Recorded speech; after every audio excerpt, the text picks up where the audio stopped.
Hi.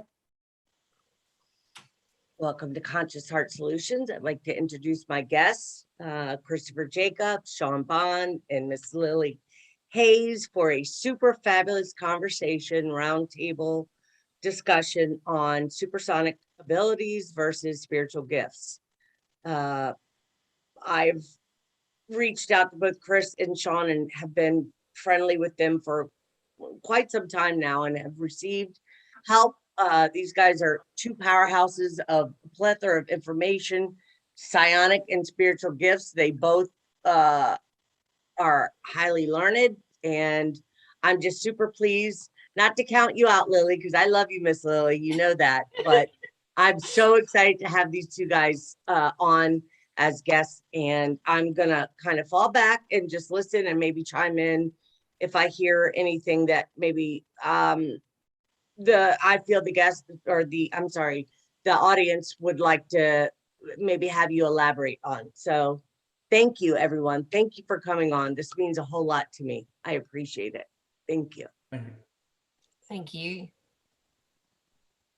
Okay, so Lily, I'll turn it over to you if you want to go ahead and start with Chris and Sean. And yeah, definitely.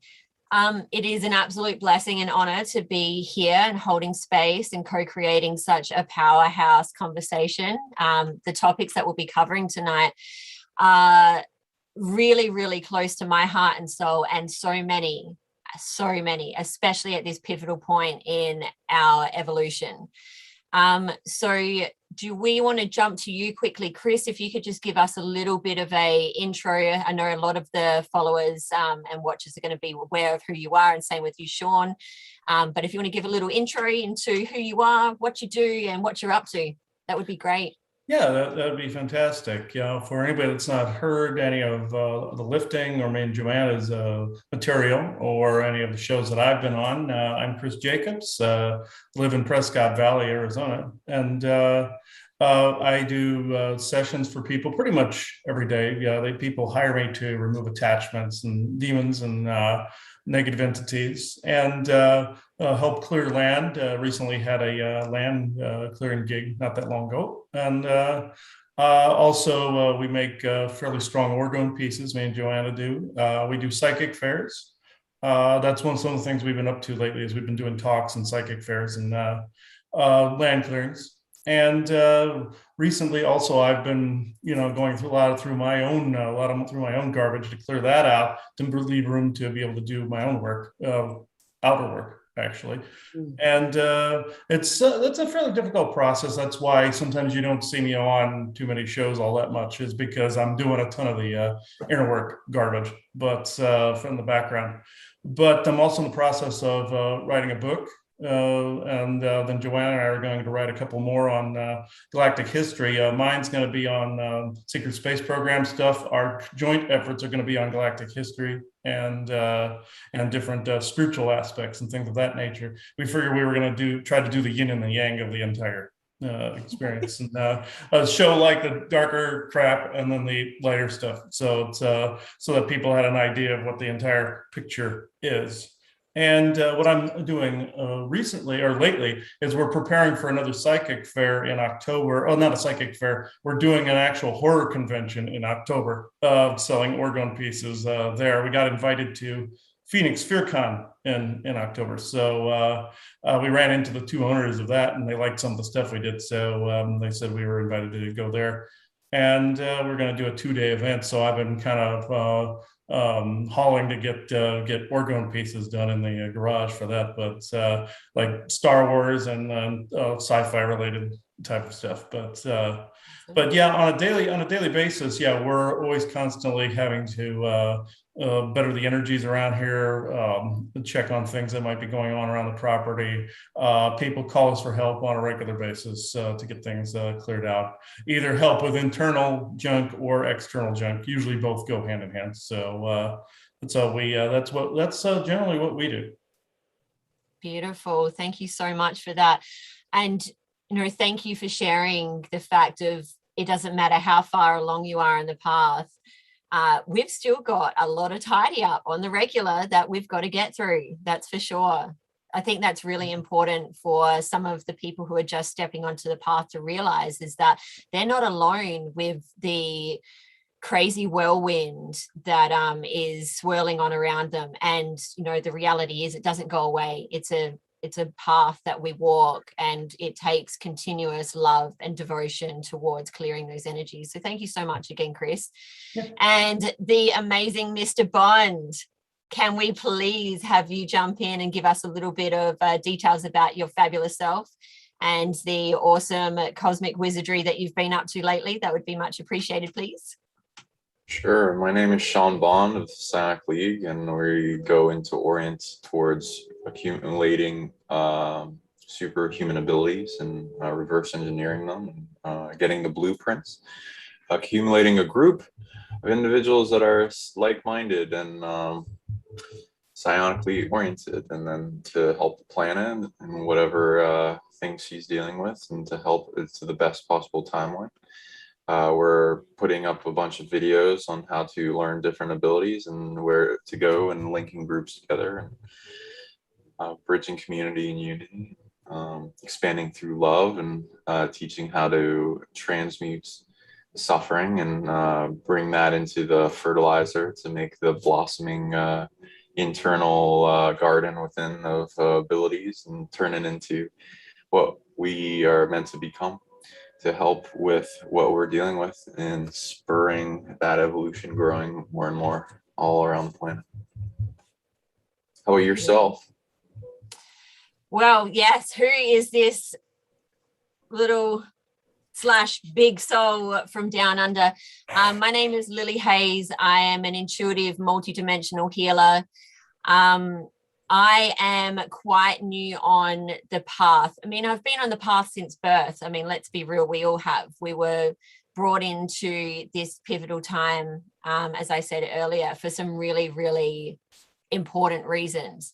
But it took me a little bit longer to really jump on the path and start diving deep into what there is that I can really, truly contribute. So I am very much enjoying soaking in all of the really powerful wisdom from the likes of both yourself, Chris, and Sean, which has really been helpful in so many ways of triggering so many memories of who I really am and what I really have within me.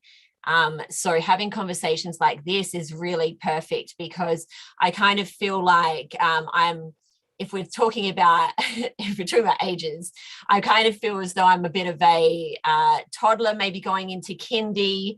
So I'm not quite at the very beginning, but I'm nowhere near to the depth that you two have reached yet. And the key word is yet, because I'm not giving up. I'm diving. And Ida, I know you're right there with me, honey. Right. So it's so amazing to share space with Ida and the likes of both of yourselves. And for us to know some of the things that will be really helpful for those that are at the very beginning of their journey, and then to be able to really open up some doors for them to dive into areas that they didn't know existed, and to dive into areas that they actually have access to should they dedicate the time, work, and devotion, love towards. So it's pretty exciting. It is really, really exciting, because I know how many people, and I'm getting emotional because we know that that's the flow that comes when something's right on the money. There are so many people that are ready for this right now. There are so many people that are saying, I am ready to wake up. And it's time. It is so time, because we're not over here being victims. Many people are definitely under the pump, ourselves included. Like that is not something that is just one person, two people. It is literally everyone is under constant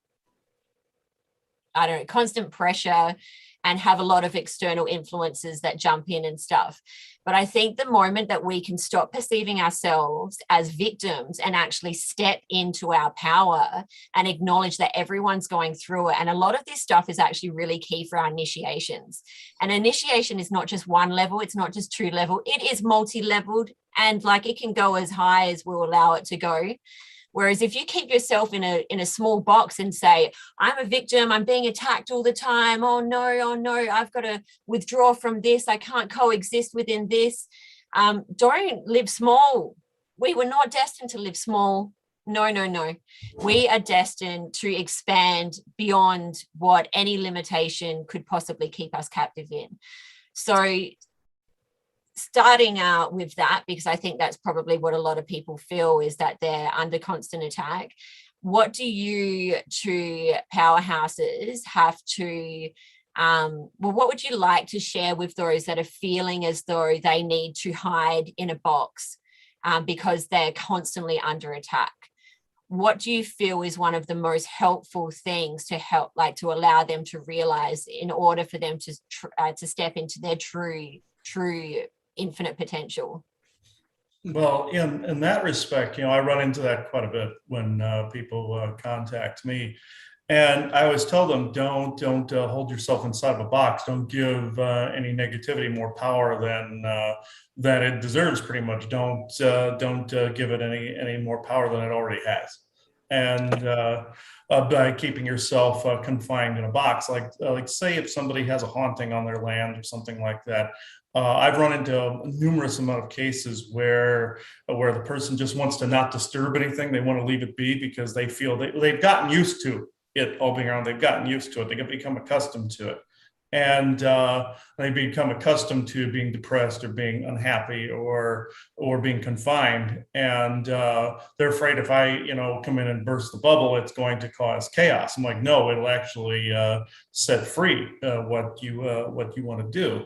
And it starts from within, setting yourself free. Then these beings have no hold on you to begin with. So they'll just tend to drift off and do something else. But from what I've noticed, and keeping yourself confined like that. And I was at that stage a long time ago myself. Long before I did this, I did a lot of stuff in private before then. When I was in my late 20s, I did things like that. And a little bit in the mid 30s, I did things like that before I got hurt in my accident years ago. But what happened was then I was more encouraged to come out into public and do my thing.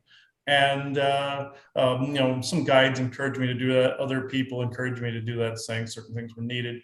And I began to expand at that point. And if I had not gone out in the public, I wouldn't have met the people that I was supposed to meet to actually expand even further. So I always tell people, don't hide, don't hide in a closet, don't hide in the shadows. Just continue to expand and grow. I've come across some really horrid things, and I've come across some really good things. And I would have come across none of it unless I had actually looked within and said, no, this is not acceptable in this current timeline or at this current present moment. If I hadn't done that, we wouldn't be talking now. So before this, even talking on air, I was like very reclusive, very, I wasn't speaking like this. I wasn't speaking clearly like this before. It was more like a shy thing where I wouldn't look people in the face or anything like that. So that was like an entire lifetime ago, pretty much. But now I've gotten to the point where I can conduct this work with more confidence and all that, thanks to looking within. And that's where it tends to start, is looking within, and also recognizing in your outer environment that something might be wrong, something might be in need of fixing, or you're in a toxic environment or toxic relationship that you need to leave in order to expand as well. So I've run into a multitude of these different things. Even in the past 6 months, I've run into a plethora of things. Yeah. Oh, that's beautiful. Thank you so much.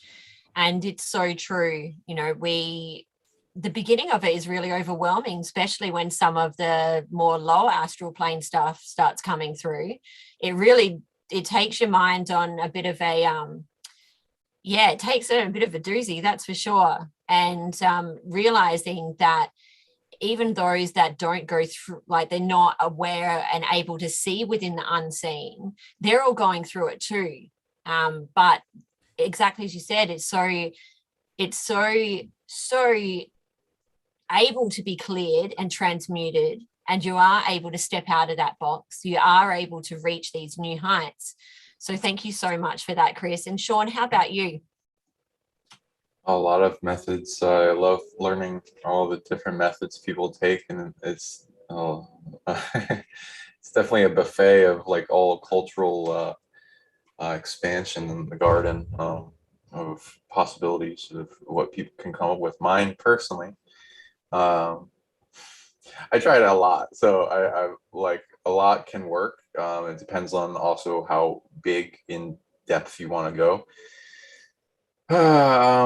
Well, my personal one now is I'll see if I can make it easy, but it's kind of I fused a whole bunch together, and I worked on each little part and then mastered it until it took like seconds to do, and then I fused it with more, and then I can do all that within a few seconds. But it's tapping into my own divinity, going deep within to my heart, the connection everyone has within their I am, their connection to the source, letting go of everything that's finite as you embrace the infinite. Everything external is a reflection of yourself, and also the entire universal mind and multiplayer game, and plus like individuals and all that. Real, not going into solipsism or the psychopathic belief in satanism of like, oh yeah, just they're puppets. Everyone, no, everyone's you. They have their own free will, and treat them as you, and with love and compassion. And it's like turning on different aspects of your brain or your cells as everyone awakens in themselves and everyone on the planet. So it's like into their health. So then as you let go of everything, because like you can go and embrace unity consciousness as you go into the infinite connection, but you have to detach from the vampiric attachy world that like as soon as you're incarnating into, that like projects limits onto your unlimited nature of your infinite self and capacity to create miracles like with the innocent inner child. So it's like letting go of all these billions of tiny hands that are attached to like these reality rules and belief and weights on the heart that like as you like take off these jackets of limitation, it gets more and more, and it's like onion layers releasing with the heartbeat as you go within an extreme center pointed laser point focus that like amplifies with bliss and love and intense amounts of brightness that shine as a beacon and a haven for anyone around in the area as you make it brighter and brighter, and with the underlying factor being infinite unconditional love without strings attached and loving detachment, so that you don't have things interfering or draining or is trying to steal what you have. But as the predators come closer, the moths to the flame or the parasites or things that want what you want because they lost their ability to create their own light or what they have, so they seek after. As you've made your boundaries and your ability to stop the incursion from happening, but like hold them at bay with compassion, and as they come in, you make a strategy of, it's like a come to Jesus moment, but like in a mission of light that just reminds them of their own light within themselves, and then they start like tearing up with intense like bliss and love and like, oh, I barely feel this. And especially if you've done this to something that hasn't felt this before or whatever, then you treat them as if yourself and bring them that reminding mission that they are you, so they don't need to harm you, and that you're helping them in the benefit. It's like raising the children that come forward that are in lack to you, and then all your enemies stop being enemies and they become friends, and then with boundaries, because betrayal, all that. But as the light grows greater and greater, less of that is likely, especially if you've applied for it. Then they will start to fight for you, and and then, or whatever, and then bring to peace, because like that's more of my mission. And then it spreads, and it's like every if you were to see, if everyone was blind and they went off their empathic sense, and like the incursions coming in would be and the heart expansion, how big it is, like, and how much bliss and love and excitement, joy it is, versus like when like it's being whittled down and there's a heart wall or like extension attachments. Then like as you let go of those attachments and then you shine that light forward, every little angle of the incursion represents something. And as you tune into it, it has like visions, and like sometimes it will go along with fear, or what about this big aspect of suffering in the world, or whatever. And then the way you change your angle of the way you perceive or interpret the suffering can transmute the suffering into the fertilizer that is the garden for that expansion. So I like to take it where instead of like, oh, it's overwhelming, it's like unbeatable, all that, instead of that, like, oh yay, a point of growth. It's the weights that will make my love stronger. And I look for these, and I'm like excited. I train it like Bruce Lee. Like I'm excited when these come in because they're gonna train me to be stronger in love. And all I gotta do is take it in that excitement and then flip it back on itself, and like the entire encompassment of the suffering back to its source starts to unfold into me of knowingness and understanding of like why it is that way. And then I start to transmute it with truth in that, and it starts to transform and transmute into its better version. And I feel as a heaviness coming off and a lightness, and then that extension expands in my multidimensional ability to ease the suffering of wherever that suffering is coming from. Beautiful. Thank Wow. you. That That was- is so awesome. I'm looking forward to revisiting that on the replay later, that's for sure. And Sean, you had shared some stuff from White Wolf on your channel, which I finally came across. It was a couple of years that you had shared it, but it was talking about psychic protection. And he really had some amazing points that I was really super psyched to see some stuff that I actually have been doing just off my own back. I was like, high five self, I'm onto it. But he touched on the topic of your defense will only work as long as you're able to obviously have a bit of a ritual in place and be able to put these things in place. I'm not going to dive into the method. You can look up White Wolf and some of his talks. They're from about, I think, 10 years ago or so. Or otherwise we might have some, epic, awesome Mr. Bond that brings him back to the present. We shall see. But he did touch on the fact that one of the quickest and easiest ways for a psychic defense to come unraveled is actually an aspect of ourself kind of pulls it down from the inside out. Mhm. So I just wondered, I know that you guys would see this, and I know that this would be stuff that you work with your clients on the regular. So Chris, how about we start with you first? What are some tips or perhaps methods that people can try and put in place in identifying whether or not that's happening? Personally, I feel that that's something that I can be doing to myself sometimes. I'm a lot more aware of it than what I have ever been before, but I know that that aspect of me still exists.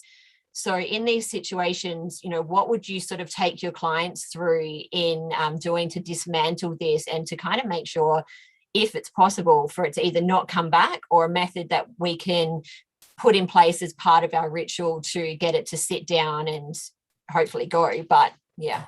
What I've done is when I notice that I'm reacting a particular way, or if I'm in a scenario that may be even a mirror of a scenario from like a different lifetime, another expression or something like that, I'll react abnormally to it. Like it'll be like somebody will do something, maybe even somebody doing something stupid, but it might be something minorly dumb where I shouldn't be. I'll be like, meh, normally, but then I'll just go off on the person for like no reason or something like that. Or that means something's building up, Or I'll react, with extreme emotion over something I just saw, like on television or something like that. Then I'll know it's a mirror of something that I usually have to correct. Now, if I don't correct these things, even though it can be arduous, it's extremely arduous sometimes, because I found out I have like a trillion years of Akashic and Earth Akashic history, all from different dimensions and everything.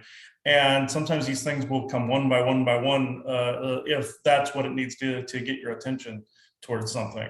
Well, if you don't correct it, I know it draws in other external junk, and it can weaken your armor. I noticed this firsthand. There was a particular past life where I had, which was a fairly bad one, that I wasn't correcting it. I'm going, why do I have to look at this? It's we're living in the now sort of thing. Well, I got tired of like a bunch of the stuff, so I figured, I'm not going to look at this. Well, it turned out it ended up drawing like an actual demon hag entity in after a while. I'm thinking, oh, this weakened my armor to where something was able to track me. So I had to, so I got rid of that, and and then I was able to get rid of the demon after that. But this, the point is, if you have anything in tow emotionally, any sort of skeleton in the closet, anything that is not you, anything that is or not you now, something toxic that you need to discard, be it even surroundings. It could even be objects, it could be people around you that are starting to feel like they're dragging you down, which they can't. That's not necessarily completely possible. But if they feel that, you feel energy coming from other people that is toxic, realize that that's toxic. Situations that are toxic, also recognize synchronicities as well and signs as you're going along to make sure that you're not going off rail, or like what Joanna like to say is stay in your lane. Stay in the lane of what you're here to do, and not drift drunk driverly into somebody else's lane, and or avoid somebody else trying to drift into yours as a distraction. Know when to react and not to react. It's usually most of the time it's don't react to it. When somebody is doing something stupid out in public, I tend to get accosted by people out in public because of the vibration we're on. There's usually some controlled somebody that likes to try something, and Joanna usually has to turn to me and look at me and go, "Don't even think about it." So I have to stop myself there and not react to that. I have to know the lane that we're in, and when I'm accidentally off to the side of the road or veering into someone else's lane. What I'm trying to get at, I know I'm going all over the place. What I'm trying to get at is the way you keep yourself protected and keep your armor up that you've arduously built up is first start with knowing who you actually are. If you don't know who you actually are, you don't know what protection to put up, or your protection won't work. Have no skeletons in the closet, have nothing veering you off your path. And if certain things just aren't working, that's more than likely not your path. You're more than likely in some kind of stagnation cycle. So, and that way you're opening yourself up to other entities. They also to put up a form of protection, you just visualize this. I visualize armor coming out from within and surrounding me. I put it on a subconscious level, so if I'm in some danger zone energetically, my armor automatically pops on. It's a subconscious, reflex action, and I know when that pops on, I'll go, oh, higher self is saying there's danger nearby or something like that. I do that. I recognize certain synchronicities. I even if it's some bad guys trying to mess with me with a message or something like that, I'll recognize what it is they're trying to say with actions and sounds and things that are going on in the immediate area. Then I know not to cross into a certain area or not to do a certain thing. Just like Joanna and I were in Las Vegas not that long ago, which I'd never actually been there. And first I was thinking it was going to be a mistake because of all the mixes of energies, but I figured, okay, I'll go there, put my protection up. And all it was, part of the trip was me, seeing the mirrors of stuff I had to correct with people that I would encounter the entire time I was there in some of that lower vibrational environment. And when I got home, then I started working on a lot of that stuff. But I know the idea was to go there for like a vacation to get away from stuff, but you're never ever getting away from yourself. So it's like, I was wanting to take a breather for 4 days, but it ended up being accelerated version of correcting things when we went there. But the whole point of what I'm saying is it starts again from within, knowing yourself, and then that your protection is always going to work. Also putting external protection up like we do. We make the different potent orgone pieces and different. We have rituals that are behind it. We have blessings that are behind it. Keep everything blessed. Have no clutter around you, externally, internally. Get rid of objects and energies that no longer serve you, and you should be all right. Yeah. Beautiful. Thank you so much, Chris. That was really great and definitely covered on a lot of super, super helpful points there that a lot of people can take home with them. Sean, how about you? So that tricky internal, I'm going to smash your defense to pieces and take you on a goose chase aspect. Okay.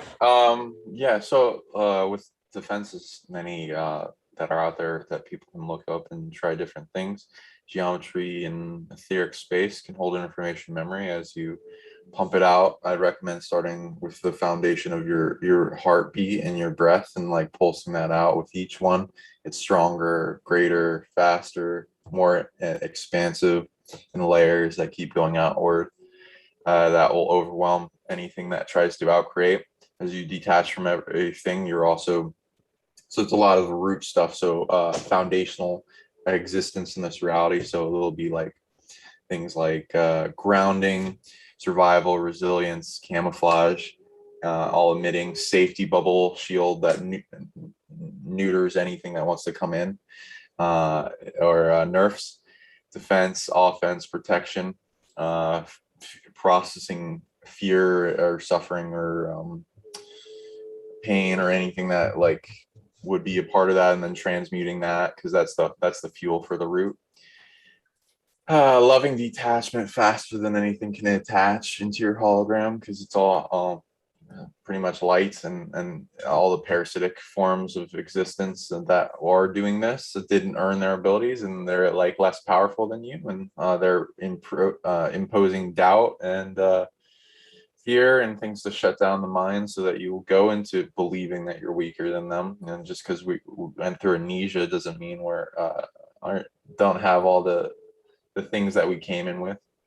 We do, and as we're like opening our heart, it comes out with more and more things, and every challenge that we come up against, you get an equal every challenge you get an equal power opening up to you that's deep within inside you, and all you got to do is reach in and grab into it, and then see what you pull out, and then with your imagination and creativity start putting it out around you, and see what works. And you can always be okay with when something's incurring on you, that if you don't have your full love in full intensity, which is hard in the beginning, so I understand that. And so you have the right to defend yourself, so don't feel afraid. It's not against, it's within natural law to defend yourself from incurring factors, things that want to program you, incur on your body, try to possess or harm. You have the right to kick their ass. So feel free to do that. It's not going to be karma on you or anything, because like I know a lot of the spiritual movement, like, oh, let's do full peace and stuff. Eventually, if you can, but you're going to be coming up against big predators later as you take back your big power. So there's a go, and then you can combine love and defense, offense, and don't be afraid of destruction if you have to, and because it's necessary. It's like the beings that protect the children on the planet. They have to have that capacity to take down predators that are too much to be changed with love. They're too overwhelmed with evil and darkness. That doesn't mean they're not impossible in the future, but like when parasites are attached to somebody, they want to lessen the person's capacity for love while they're attached, so to a level that's unable to transmute them. So then the only tool you have left is your offense. So be okay with that if you have to. Can I chime in for a minute? Yeah, That was huge what you just shared, Sean. yeah, I agree completely with that. Yes. Huge. Yeah. Yeah. Oh, yeah. I'm always having to. When I find different entities, I deal with a plethora of different demonic entities, different aliens. I've tried to be the negotiator first and peaceful first, but I always give them the chance to basically walk away. And if they don't, and they push their luck, they lose their head. So it's like I always tell people laugh when I do this, but I have like swords and stuff like this around for doing stuff like I have that. that too.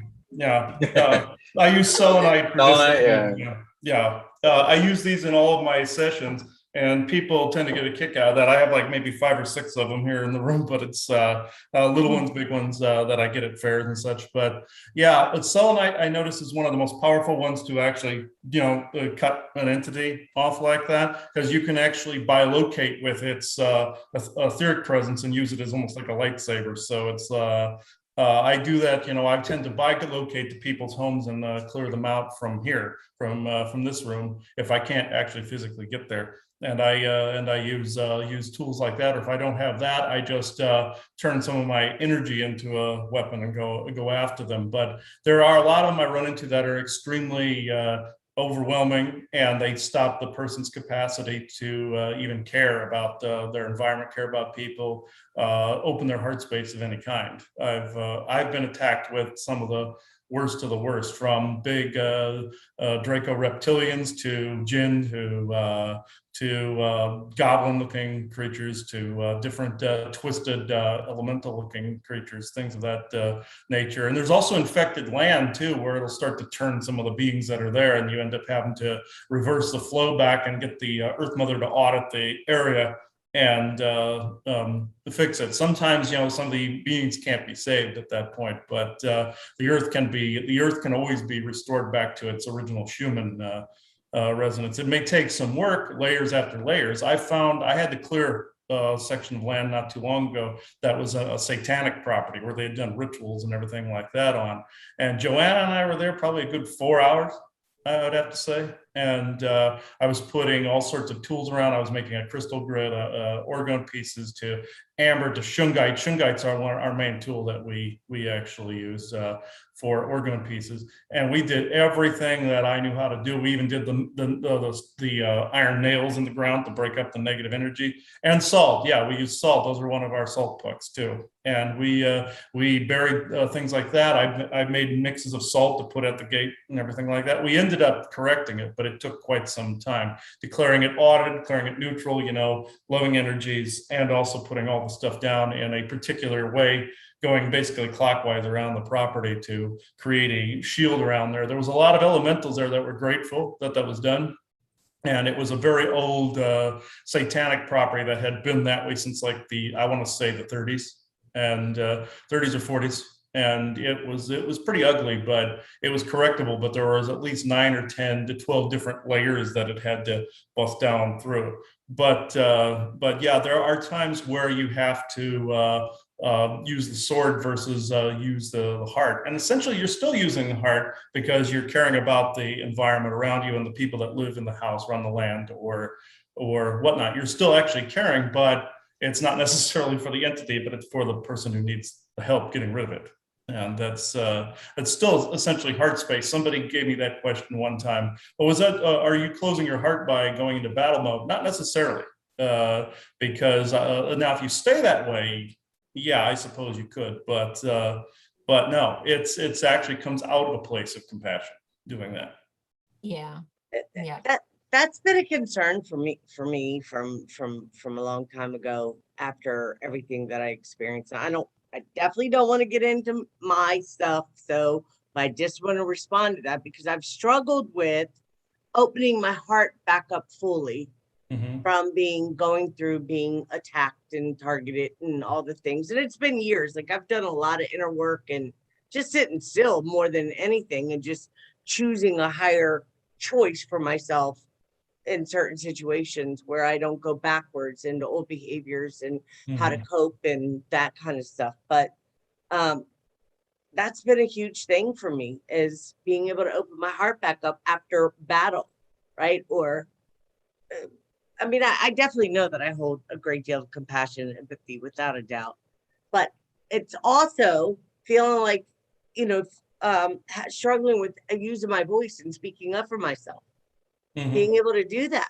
I still, if people know me, I'm the youngest of 12 kids. If people know me, know that I will stand up for you, for Sean, but I don't know how to do it for myself.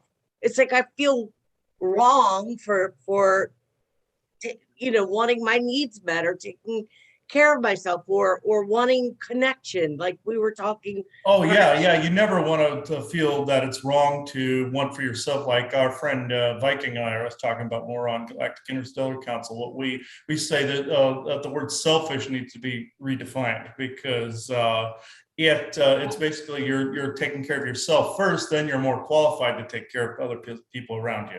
And so we tried to redefine what people think of what selfish truly is. It's taking care of self healing, self transmuting, all of that. We've been trying to redefine what that means, and even healing as an aspect is more of more of an after effect of the transmuting. You're transmuting your junk, you're working on yourself, and then you're healed from it. So that's the after effect of that. That's how we've been defining that. And it's worked a great deal, you know, and some people think, oh, they have to sacrifice themselves constantly to help others. That may seem noble, but you're going to run yourself dry, and then who's around to help the people you want to help, you know?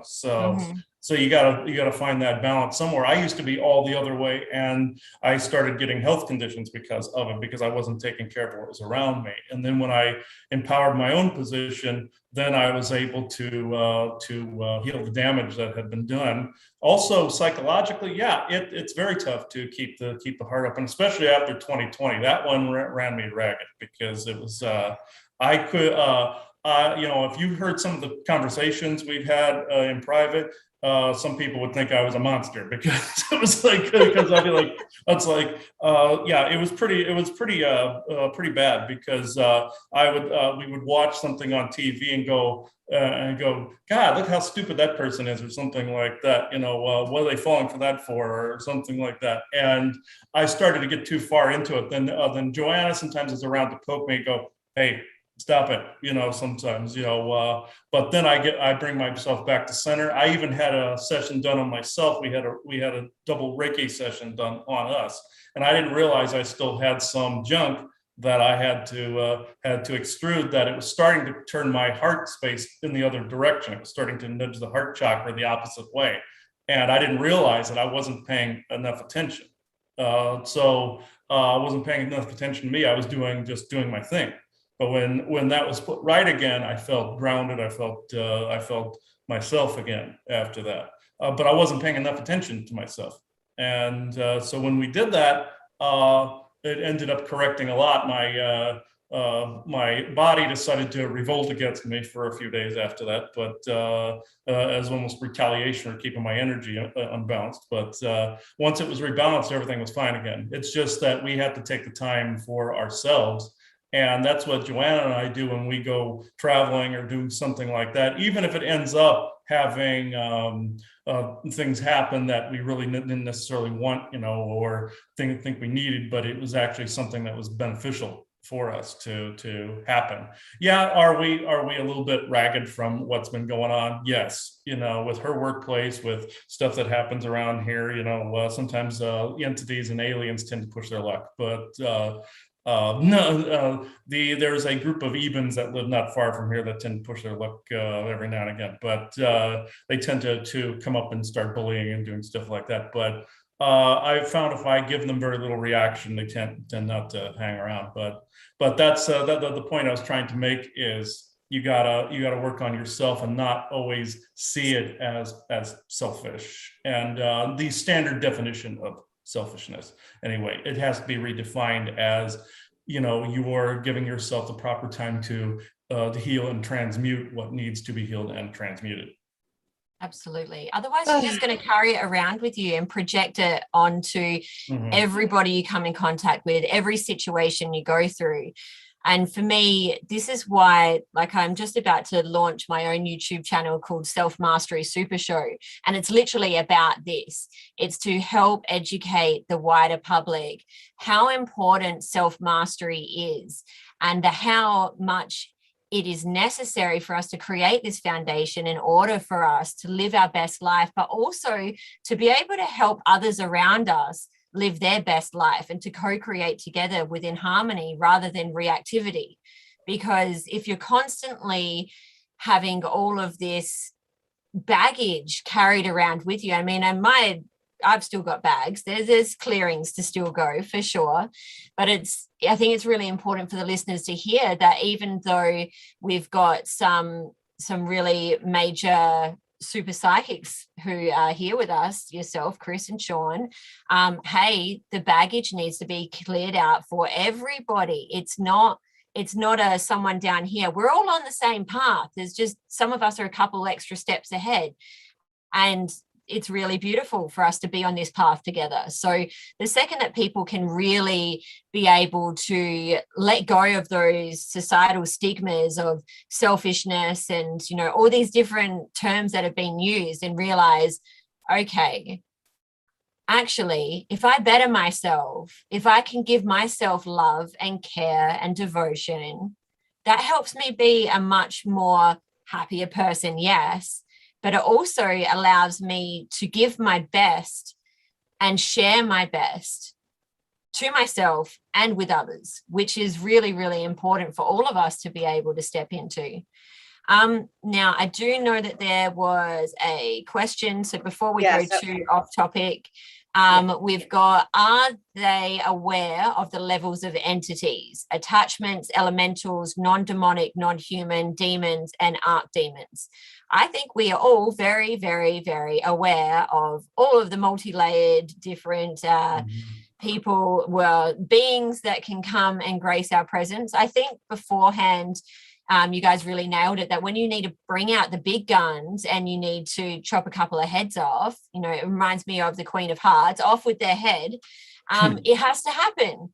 But the thing is that for those, I don't want to trigger anyone by saying love and lighters, but those that are feeling as though they can't bring out that level of mastery, really, and badassery, you've got to understand that when we are chopping off a head or, you know, disintegrating whatever method we're using, we are actually allowing the essence of that being to return back to the light, because at the core of even the darkest of the darkest of the dark, the light is still within there. Even if it's only a little dwindling flicker, they will return back to the light. So their soul essence is able to go actually to be freed, to return back to soul recycling and go through the process of actually be, you know, wherever they're destined to go to next on their path of soul evolution. But just because they were dark once does not mean that they're going to stay that forever.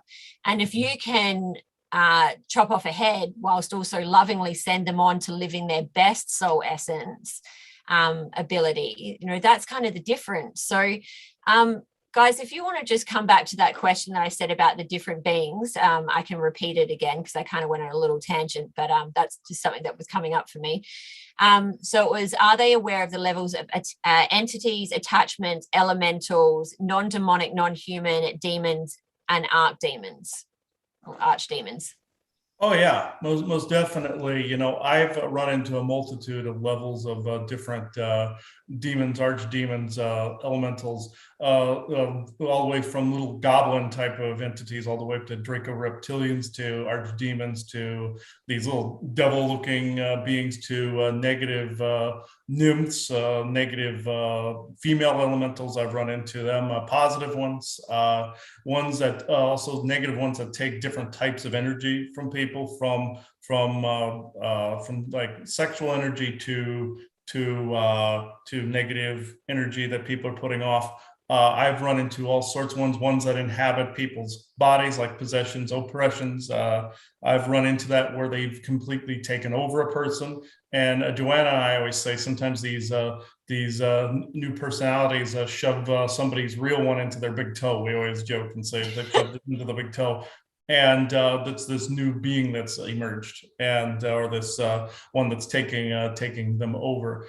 And from the different types I've run into all sorts of different aliens. That would have to be a show in and of itself, like from the standard grays to reptilians to ones that look like us to different ones. And you don't always know which one's the bad guy, because not one whole group is evil or one whole group is good. That's a misnomer. There's a mix in there of good and bad actions. Now, there are some that I see that are mostly bad, like Draco reptilians, for instance. I've never run across a good one. Or like there have been there was another group of reptilians that I ran into here in Arizona that I think had the potential to be good, but they were just annoying. They would walk up to people and whisper stuff in their ear, and the person would do it. There were these shorter ones with hoods over their heads that would kind of hobble around behind people, and they weren't expecting somebody to actually talk back to them when they approached me,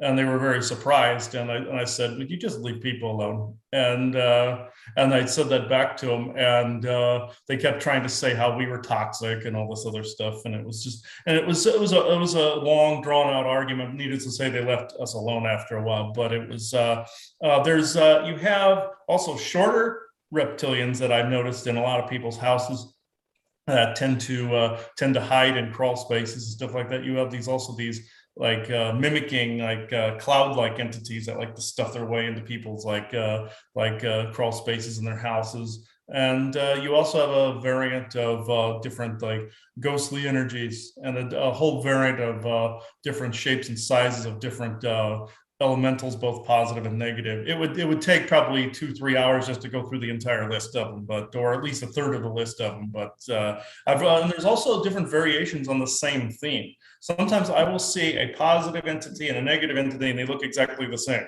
So yeah. It's like with like fairy type beings. I've run into positive ones and I've run into negative ones. So if I see something approaching me, I have to use extreme discernment as to what the intent of the being actually is, and the energy of the being, or if they've allowed that really extreme negativity to make them all ghoulified looking or something like that.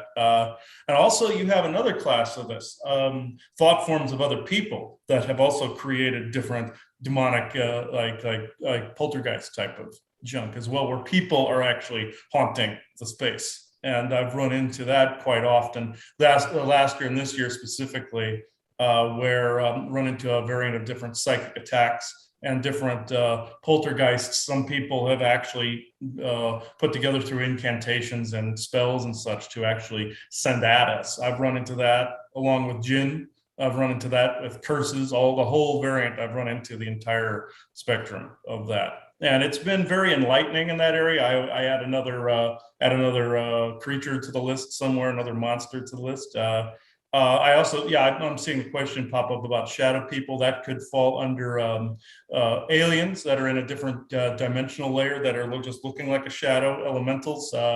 Most of the deep, dark shadow people I've run into have been alien abductors that have come into the people's houses and stuff like that. And like grays, like Ebens, things of that nature, reptilians. I've run into that, but I've also seen other beings, kind of like almost like a light shadow, like Sasquatch, for instance. I used to see them pass just almost like a shadow, like in a wooded area or something like that. Then I came to find out that was one of them. That's another set of beings I contact all the time. But with bona fide shadow people, the really opaque, dark, that's an alien abductor. For most of the time, 99% of the time I've seen it's an alien wanting to abduct the person. Yeah, I could not agree more with you on that one. They were definitely the major haunting force that came through in my childhood. And, of course, I was going on lots of off-world adventures. So, of course, they were going to be there to take me on their many adventures. Some of them were not adventures at all. Some of them were quite torturous. But, at the end of the day, they're there. And all of these other beings are also beings that we coexist with. And as you said, using the discernment between really working out the good from the bad, and you know, when we go into that, the good with the bad, it's just the positive and the negative, the intent that they're setting on what they wish to engage with you and co-create with you. Yeah, so it's interesting, the labyrinth of beings, like, because as you said, you know, for myself, I've come in contact with a lot of reptilians, and Dracos they don't like me very much because I don't take their shit, much the same as everyone else around here. And some of the attempted backlash that's come through from them with projections going through other people have been really, really interesting. Before I get stuck into that, I'd love to hear, Sean, what are some of the different beings and entities, demonic stuff that you've experienced across your journey? I know you've got, you could like create some encyclopedias, both of you too. Yeah. Hey, can I just interrupt 1 second? And absolutely, I want to hear that from Sean. But I also, we're going into the second hour, and I just want to be sure that we do touch on the difference between psionic abilities as opposed to spiritual gifts. Definitely, I would like to at some point. Yeah. Okay. Yep, absolutely. We'll get stuck into that next. I was thinking the same as well, Ida. In sync. Yeah. Oh, I liked his list. I agree with that. I've also come across all that too. So I guess to add on to what I haven't heard list, there was like a bunch of things like false angels, fallen angels, antiverse beings from bleedovers from the fall of Atlantis, and anti-gods and things that like stole and devoured some of the authorities and here, and then stole their gifts and then used that to prop themselves up and mess with the divine order. And it's like in different back and forth right now. That's a whole different category there. Yeah. And then yeah, the jinn, the different realm creators, the planets, the archons, the arch demons, the demon lords, the things from the invasions of the earth and different times of the falls, and that should be quarantined in different quarantine hellish realms. And the separation from humanity and the angels, which like caused the fall of the angels because of their most of the fallen angels were, they added their genetics to humans, and then the demons added their genetics and then incurred on it and then made them fall, and it was interesting. So we're like a combination of the two, and then bringing a balance and like marriage counseling between the light and the dark, and so that separation, their unfoldment and evolution in both light and dark to their fullest, and then eventual boundary with boundaries, unity again. Through that, and then the earth being strong enough to take on a bigger threat that she perceives possibly in the future with everything that's here, and transmuting the dark with the aspect of the challenge of the light, which is as like if you go into a healer and seeing the wounded or the lack in suffering being the dark that have accumulated most of the pain and the wounds, as it's the front line to the battles and the incurring factors from others. Yeah. And then like this, I've seen sulfur beings. I've seen well, we're going into like dark things that incur. Yeah, soul shards like used and harvested by like different forms of invading AI that then be formed into AS, and then as a fuel battery with an AI around it that then hacks into realms and dream realms and stuff like CERN technology. Dream invader, nightmares, different ones in the physical. There's like demons can become like any species can become a demon.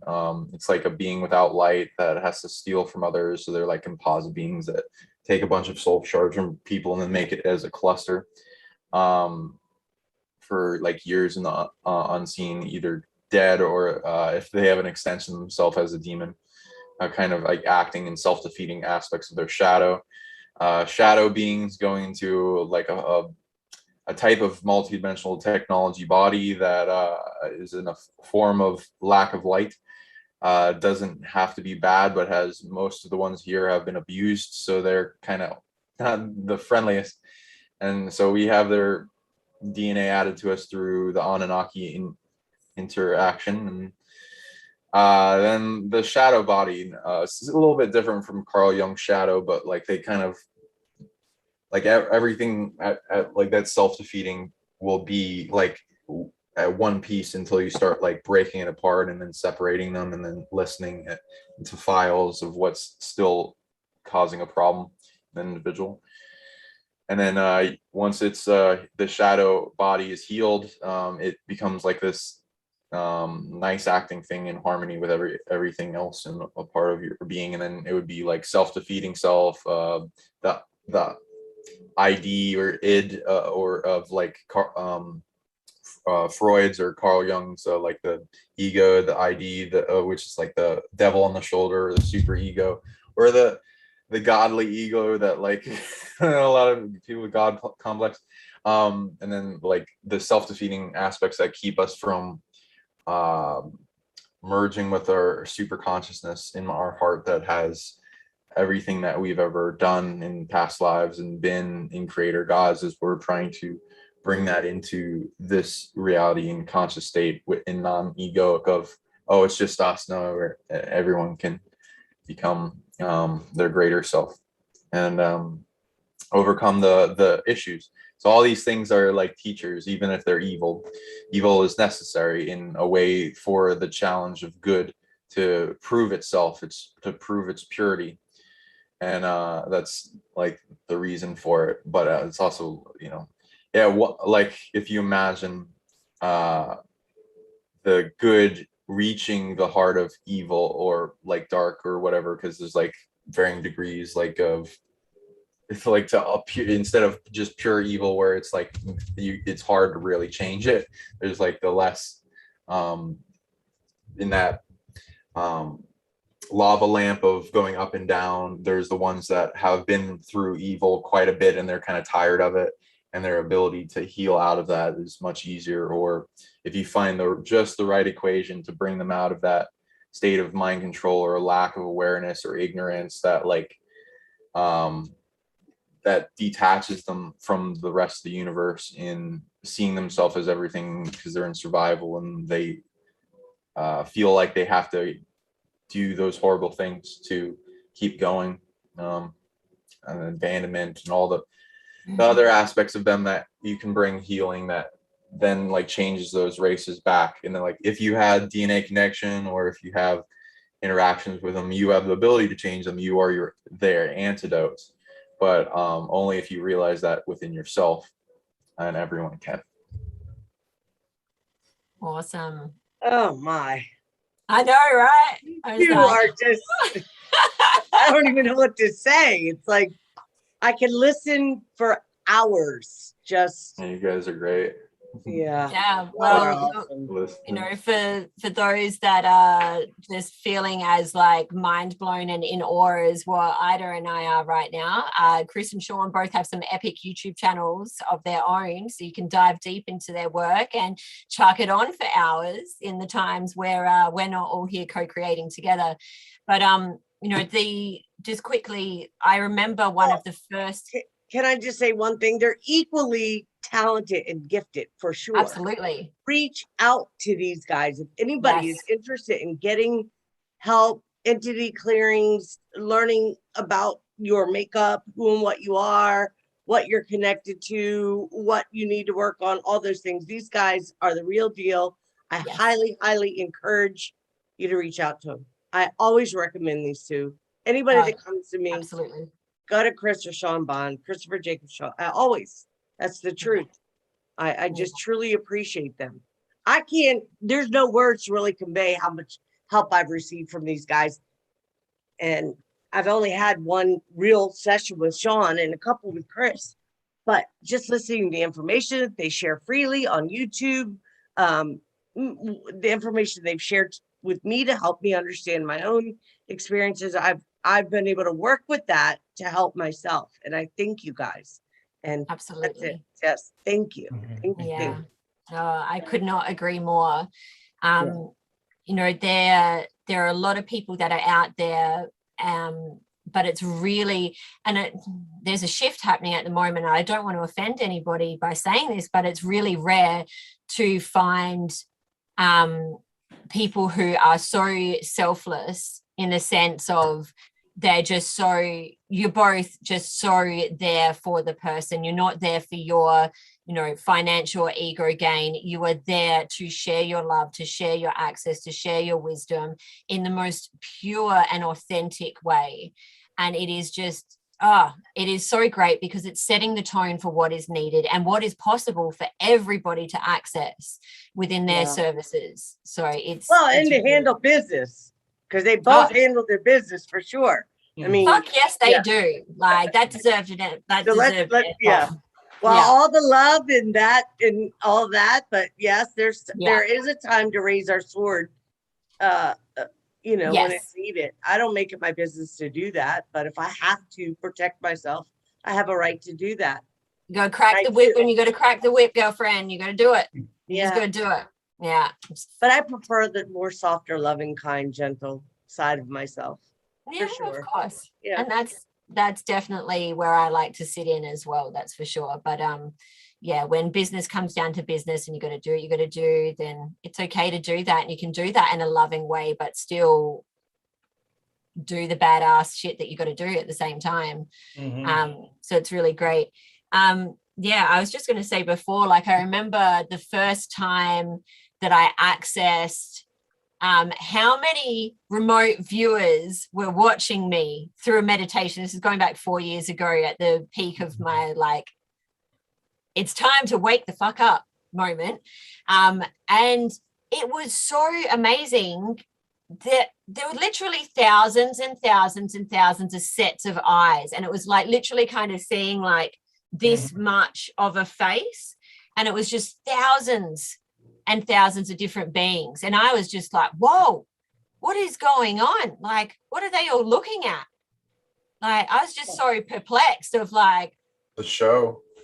Yeah, the Lily Show. And I was like, what's so good about the Lily Show? I'm not special. Well, newsflash, everyone, we're all really special and we all have a lot of eyes on each of us. That's for sure. Oh, absolutely. I was just going to say, yeah. Well, I run into that all the time myself. You know, this falls under the topic as well. The psionic abilities and the spiritual abilities and all that remote viewing. Yeah, that would definitely fall under the psionic category. Mixed with, of course, there's spiritual involved, but it's mostly cerebral when they are doing that, and they also are aided by technology a lot of times too. I run into a variant of different remote viewers that I'm constantly seeing their face here, face here, face here. And it's usually the eyes. It's usually like this. And or somebody will bilocate into our property and try to spy on me, and they don't realize I have booby traps set up for them. So it's like I love Chris. I love him. They tend to get their foot stuck in a bear trap somewhere, you know, and then they can't move, and then you watch them for like 20 minutes trying to get out of it. But it's like, oh my goodness, that is so funny. I'm sorry. So it's like, Joanna usually will go, "Oh, would you just end this already?" Instead of watching the person trying to get out of the trap. But it's like, but yeah, you can with like a psionic ability, especially if it's technologically related. You can trap a bilocated person and actually have a conversation with them. I was able to negotiate with some of the remote viewers, but then some of them, their head had to come off. So it was like, it's the same difference with them. Spiritual, on the other hand, that's spiritual ability, that comes more from the heart space. That is more from the soul. Psionic, it's more from brain, and also if it's technological assistance. You know, now some people always see me as just primarily cerebral for what I do, and I always tell people I use a mix of psionic and a mix of spiritual. You know, I meld the two worlds together. You know, just like I won't go into this long, drawn out tale, but there are aspects in the secret space program when I was there that they actually were training people to access their psionic abilities, and also using psionic technology. You know, they tend to harass people with that too, like with scalar and psionic technologies, and instead of trying to heal with it, they're harassing people and hurting people with that. And there are also some of these remote viewers are actually children that they're plugged into a chair somewhere. Wow. And I've been into that. Some of them are in a tank too. Some of them are actually floating in a tank doing this in like a sensory deprivation type of thing, where they're just building the brain capabilities. And that's the area where I was put into in the SSP, where it was building that type of ability up. And these people never counted on me getting it back after a near-death experience. It ended up rebooting and reloading what they had trained me with, and they have hated my guts ever since. So it was they've been targeting with remote viewers and such ever since that point. But because they keep trying to get me to shut that down, because I found a way to merge both the spiritual growth and the technological and scientific world, and they hate my guts for that. So it's I found a way to also detect their remote viewers, which there's been hundreds of them over the past year alone. There's from children to disembodied people that have been stuck into AI that have been being used as a probe of sorts. And this other part goes into more of like science fiction. People don't realize they've even taken brains of people and used them as processors with AI. I've seen this myself, where they'll use them like the brains like processing units, and that's a more gross side of it. But for the most part, it's people sitting in a chair with like a band around their head, like this copper-looking band around their head, and they're essentially there to jam you. They're sent to jam your energy and jam your energetic environment to try to dampen the spiritual side, because they know the spiritual side is actually stronger than the technological.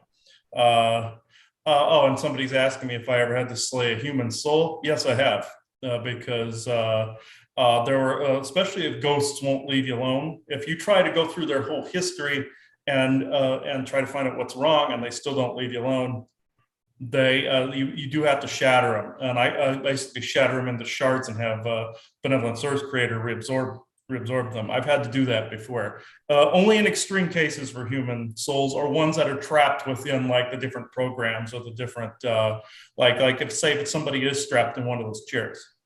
What I do is I try to put a series of mirrors around them to get them to look inward, seeing that they are a human doing this. If they're too far gone, then yeah, I've had to shatter them. If they're too far, if they've been plugged into that chair far too long, then yeah, I've had to do that. Some of the people that I've actually gotten through to a couple of these remote viewers, compassion wise, but then their bosses come in and kill them. So, I managed to get through to their heart space. And the first thing to do is I just see a couple of Nazi soldiers come in and shoot them. So it's like, they don't want anybody opening that up because they know that person could harm them. So at that point, that somebody, once you come back out of that, you grow an immunity to certain types of attacks, psionic, a type of attacks. And I've been through plenty from scalar to do weapons. Not that long ago, we were out in public. And I felt this towards the end when we were at a restaurant. I felt a directed energy weapon hitting me while I was in public, and I basically said, "We have to go home now." And we re-entered the house, and it hit with intensity for probably 20 minutes. But I came within the orgone bubble that we had created here, and it dispersed it. They hit it with nearly 100% capacity, and a being that I talk to all the time named Isaac, people know who that is by now. He said, that was enough to kill you, right? And he goes, you felt it ahead of time to where I was able to tell the difference between something that was more like spiritual energy and a psionic weapon directed right at me. And it was pretty horrid. It took me the rest of the night to actually vent off that energy, but because it basically, my cells took it in almost like a sponge, and I had to wash it off, but it dispersed evenly throughout the orgone field traps and stuff that we had set up. And I wear shungite and all that in public all the time. You see this hat I'm wearing, I wear it everywhere. I have a ring of shungite and cat's eye around the top of my crown all the time. And I wear, amber, frankincense, and myrrh pendant around my neck. So that takes care of some of the more spiritual demonic type of type of thing. So I do both the scientific realm and I do the spiritual realm. I tend to fight both on an equal footing that way, from AI to demons to getting rid of shattering a ghost to shattering the consciousness of somebody strapped in one of those chairs. They seem to be not inclusive of each other, but they seem to be two halves of kind of the same coin, where you have to deal with them in equal footing. Can I ask a question, Chris and Sean? So when we hear the word AI, okay, because I've been told that I have AI that runs through my body, that I've been augmented, but I have a soul. I know I have a soul. So so how does that happen? Does it happen before you're born, whether it's me or anybody, like somebody that has been augmented and has AI that runs through their body? Is this something that happens prior to them incarnating? Does it happen in the mother's womb? Does it happen once they're born? Because I know I was left at the hospital for 3 days. They claimed that there was a infection in my tear duct, but this is also the eye that I can see the wiring in my right eye. So I'm just curious, like, I've heard so many people talk about this. When does it happen? Or could it be all of those things? It's all of the above. In my opinion, it's all of the above. I've seen all different variations of that. And they say that Pleiadians, in order for Pleiadians to be on the planet, that a lot of them have had to have augmented vessels augmented in order for it to house the soul. Would you say that's a true statement? In some instances, yeah, there are some beings that have to live inside of a different vessel. I've seen beings bilocate themselves into a human form, or incarnate, of course, into a human form that's been altered, or I've seen them build themselves a new body. I've seen them augment themselves with technology to walk around here. It could look as something simple like a ring, a hat, a pendant. It could look something like that, but it is protecting them from our density. And I've seen that plenty of times. I've seen them in spacesuits. It runs the gambit of all variations of all the above. I've seen different species will choose one route, another one will choose a different one. So I've seen all of the variations. I've seen people augmented pre-birth to have different programming in them to be a disruption in society. I've seen other groups create the opposite of that, where they're just counterbalancing all the junk that's going on out there, using some of the same methods, but it's more the positive. And I've seen that before too. Okay. So what's a spider implant? Those implants, I've seen a couple variations of them too. No, not spider. I'm sorry. Scorpion implant.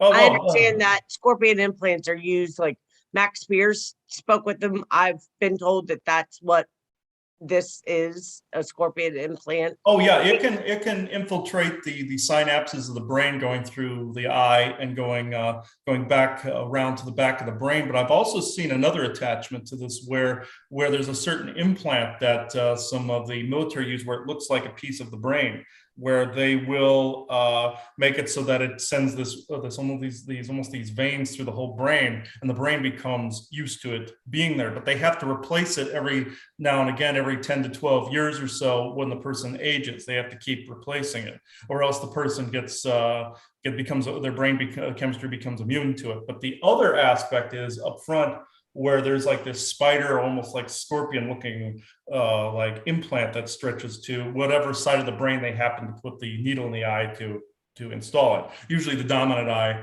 That's usually what happens in the secret space program when they're extracting consciousness as well. They use the same type of tech.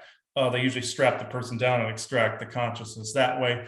And there's other variations of that. That would take another program to explain that. But those implants sometimes will have their own consciousness in them, an AI consciousness, to get to keep people on a certain path, or to keep people on a certain how can I put it, Joe, like some handler somewhere is operating this to where they're trying to get to the person to not go off the rail they want them on. And if you're completely free and sovereign from that, if you're in a certain vibration, you can burn that completely out. I feel like I have. Yeah, for sure. I mean, they're harder than hell to burn out, but but when you burn them out, they're done. So yeah. Well, I still see it, but I don't know that it necessarily controls. I've been in the implant. Well, I've shared this with y'all before. You more likely vibrated past it and gotten past its control mechanisms, and it's just sitting dormant. More than likely, is what it is. Yeah. Oh, Sean, I didn't mean to take up any of your time. Yeah, sorry. I'm just the only reason I use myself as an example only because I feel I can, because I've had the experiences and stuff, but I've had people bring this up to me before about scorpion implants and so forth, and how they affect and people's emotions and their thought process, and how they stop them from critical thinking. Well, I've had that experience too before, where I've had to like sit and re-pull myself back into myself, because I would get so scattered. Like it would cause me to have, it'll cause like this scatterbrain effect and such. Yes, too. it's horrible. It's not a good feeling. I mean, I'm much better than I used to be, for sure. Yes. And I have broken programming. I know that, but it's still a process of really, it doesn't end. Yeah. It's a still journey. process. Yeah. Oh, it's a journey. Yeah. Well, this is where people always ask me, when does this end? That's like when you're in spirit form. Well, when you're in spirit form, that's when that ends. It's like people always ask me that. I even heard an EVP come through on one of my paranormal devices about a friend of mine was asking about number of spirits that were in an area, and they said, oh, there was something that came through. I'll be posting this here soon to our YouTube channel, but it's they said something to the effect like spirits journeys are done, meaning like the what you've done here is done, and you're going on to a different expression or a different place, and I thought that was very interesting. Also, a friend of ours that passed away not that long ago, when he was back in his original form, his original galactic form, he just basically said, when you're on the earth, you're still learning, when you're here, you're still learning, and when he was explaining the difference between when he was here and when he was there, because his wife was shocked at the fact he passed away so quickly,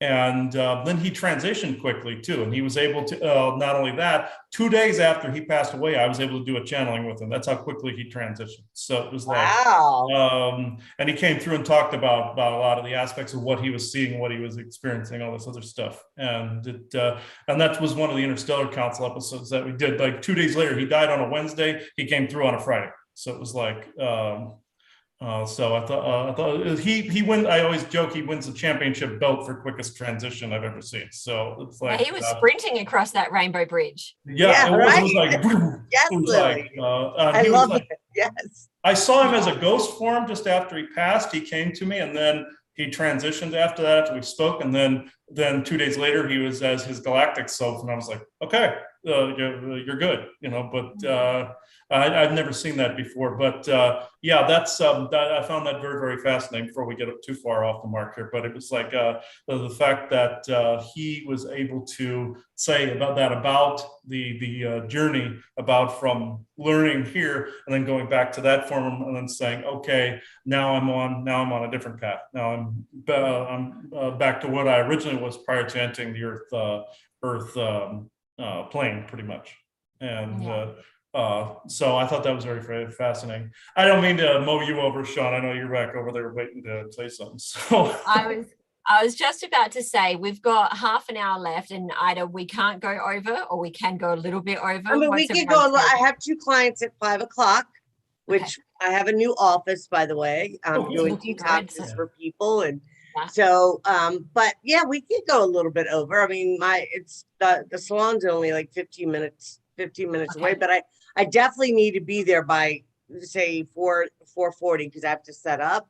So we could go probably to 4 o'clock if y'all feel up to it. It's up to you. I don't want to I don't know what everybody's schedule is. Course. That's what I thought. We could run over, or maybe just till 3:30 if y'all are comfortable with that. Yeah, definitely no later than 4 though, because I need to get myself together to go and so forth. But yeah. If you want to go a little bit over, that's fine. Yeah. Okay. Are you okay with that, Sean? Awesome. All right. So let's wait a minute. We have a question coming up. Yeah. We have a question for either Sean or Chris. One of you or both of you can answer if you like. Yeah, just go with Sean this time since he wasn't, Okay. I went on for a little bit, yeah. You mind, Sean? Sure. So can it be removed with frequency? Can it be removed with attachment? So Shunga is for protection. Okay. 3 questions. Sure.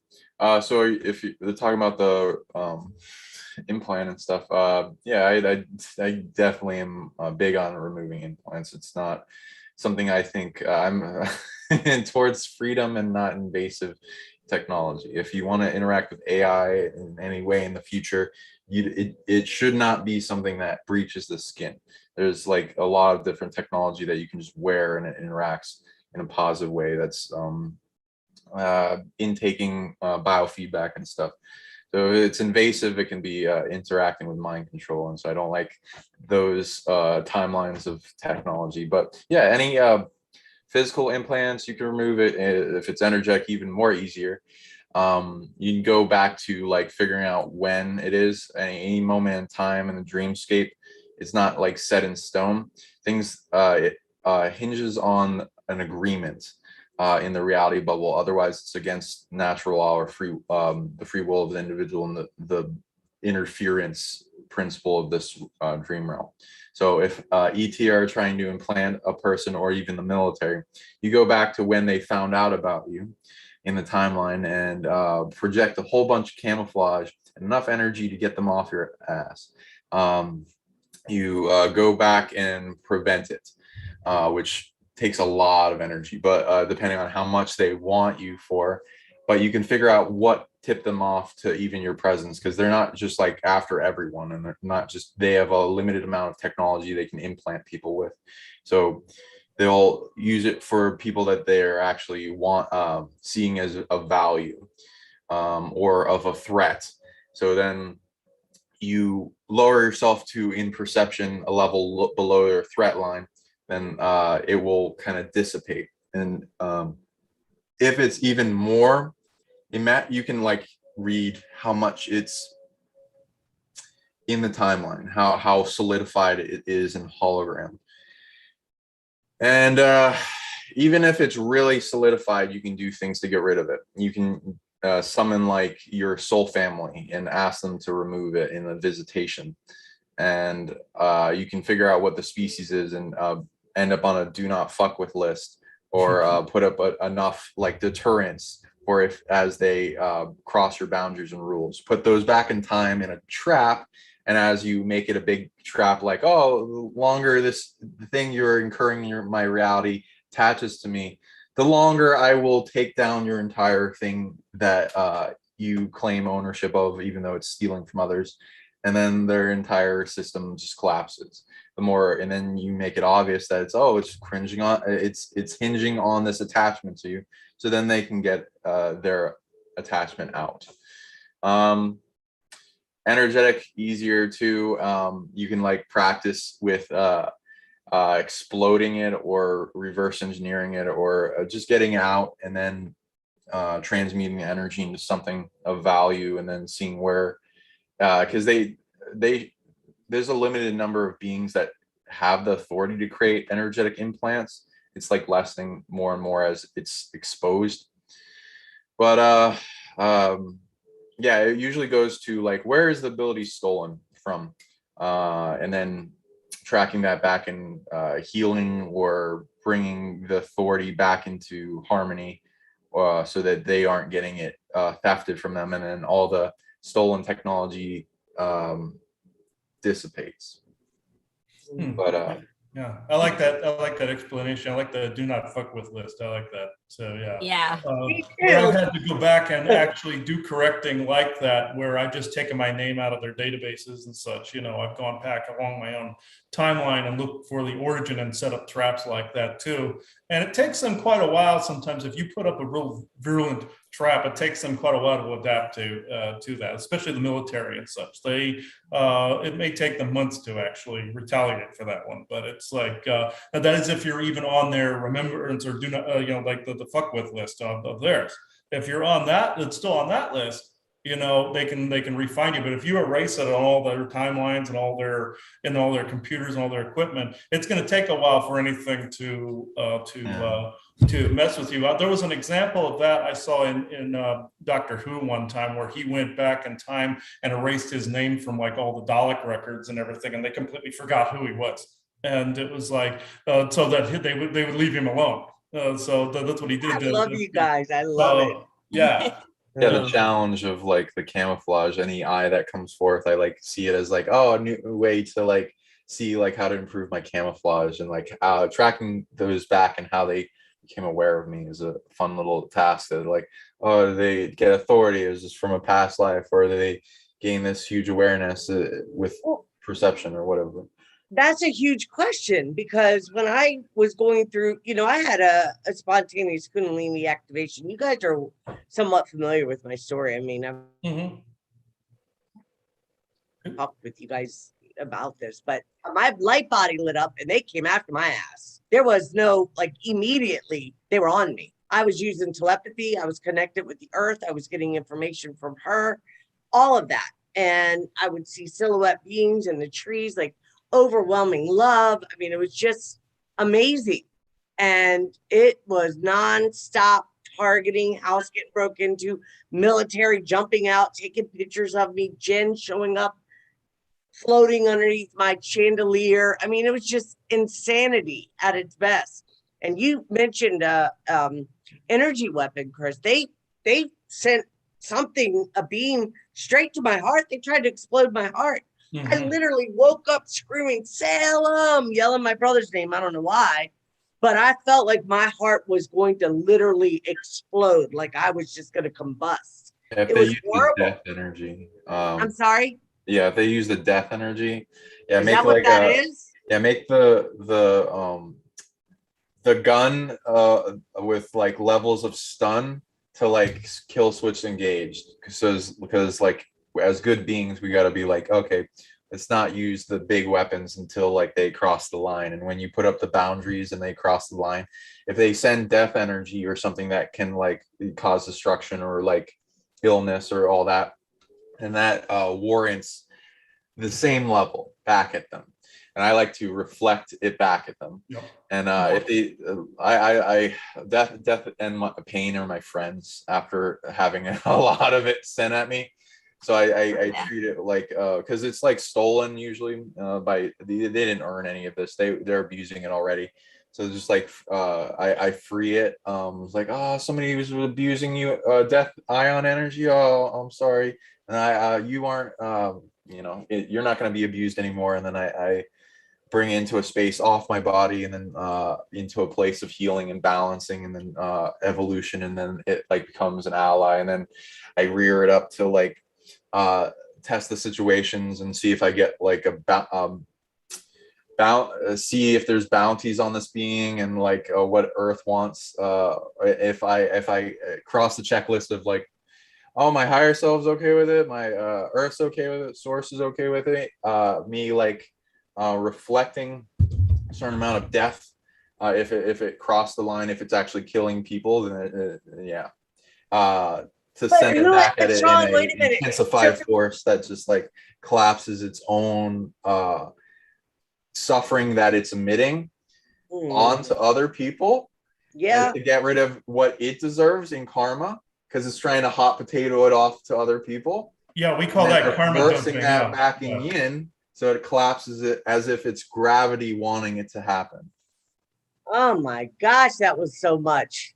Yeah, that's called karma dumping. We call that karma dumping, where they dump it off onto other people. Yeah, like that. Yeah, and with also that makes sense about the psionic weaponry and everything, and the do weaponry. Most of that weapon hit my amulet here. This has amber in it, and I also have shungite shielding around as well. The shungite will diffuse it. The amber, what it'll do is just transmute it. Amber is good at getting rid of death energy, focused death energy like that. I've noticed it extremely well. And when I had this over my heart space, what the dew weapon did is it hit the amulet. It basically shook it off like a dog shaking off fleas, and then basically just absorbed all of it and transmuted it. What the shungite does. And I know part of the question was also for shungite. What we do there is it will just block and absorb and transmute any radiation or any other junk that's coming in with that. And I noticed any of the black stones are good at healing and transmuting, and green ones as well. Amber also included with basically transmuting death energy and also helping with grounding and healing.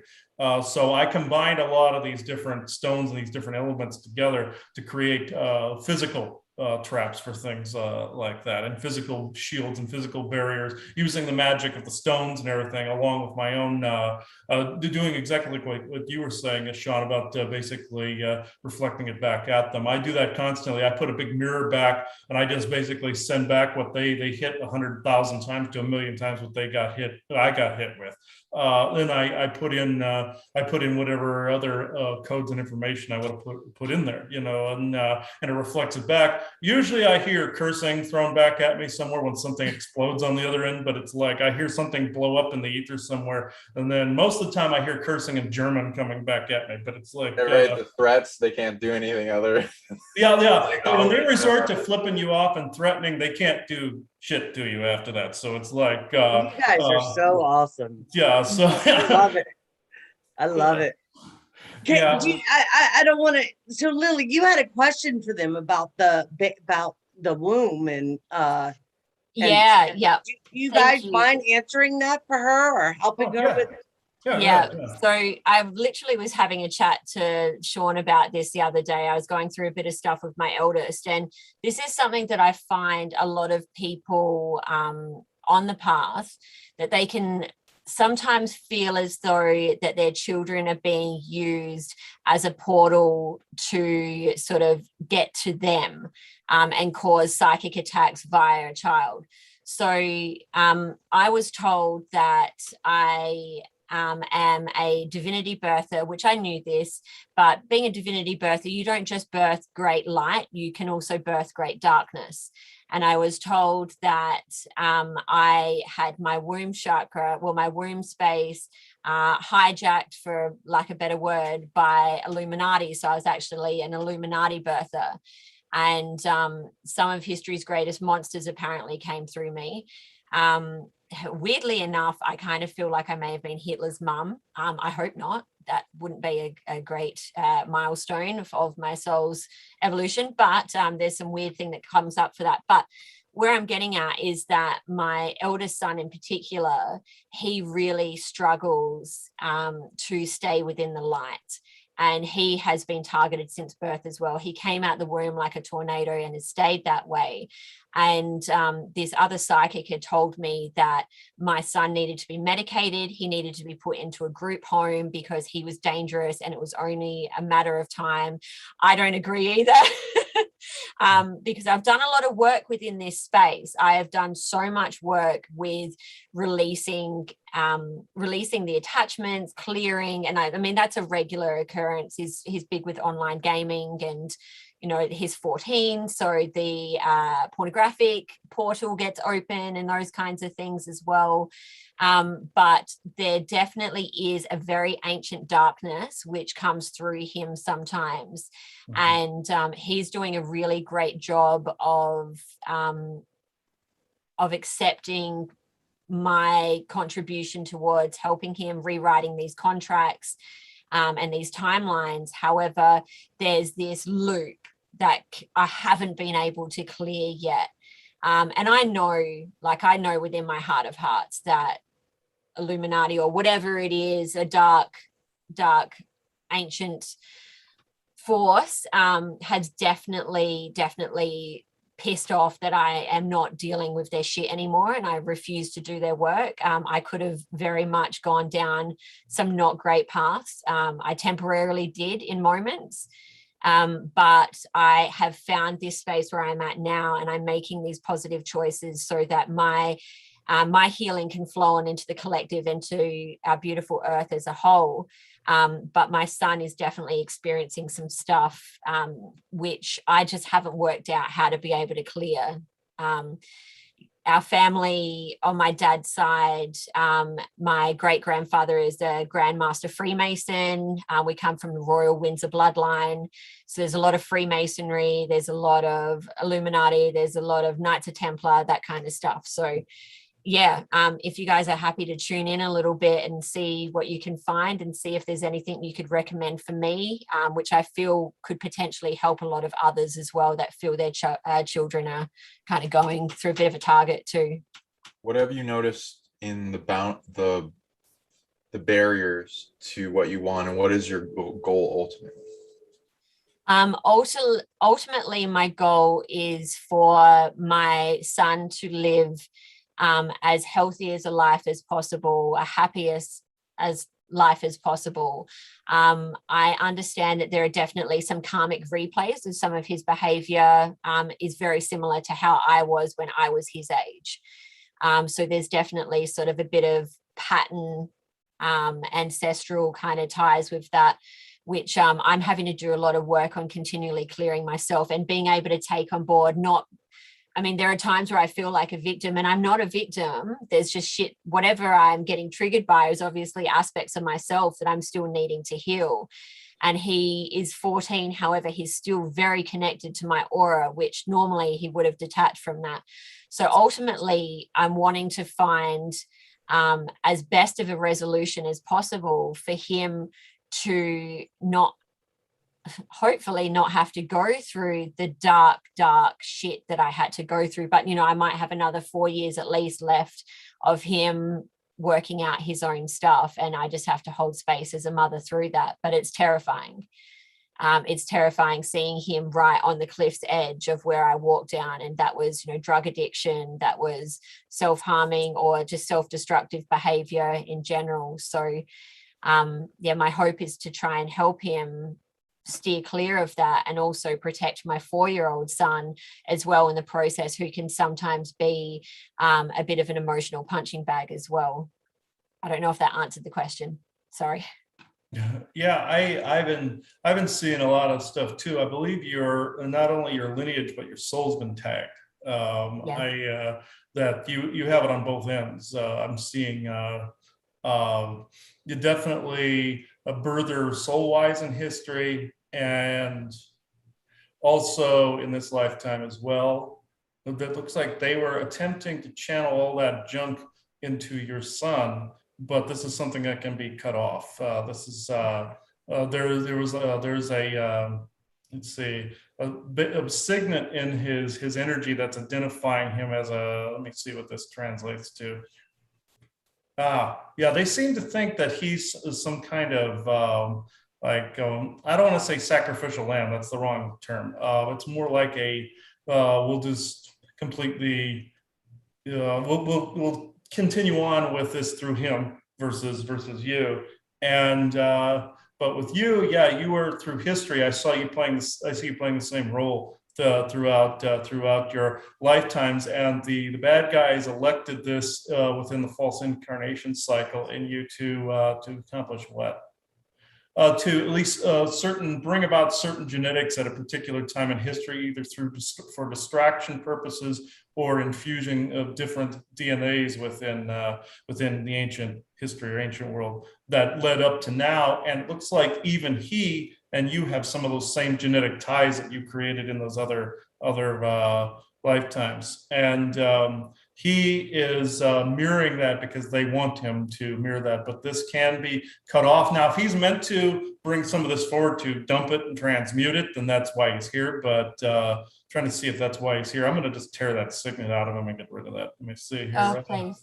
I'm just going to shatter this thing. It looks like a backwards letter F with like a little tick mark above it. I have no idea what the hell this translates to, but it looks, I don't even know what language this is. So I'm just going to just get rid of that thing. Yeah, I can hear hissing, spitting, like profanities in another dialect coming through. It's fucking pissed that we're working through. Yeah, that may have been like a reptilian dialect. Let me see here. No, this isn't just reptilian. There's also jinn involved in this. Let's see here. But there's also some guy in a cloak that just keeps coming in to bug the crap out of me here. So this looks to be Dark Orion, and also a mix of that and some Syrian language in there too. Let's see here. Okay, yeah, this guy's gonna get put in a cage. Hang on.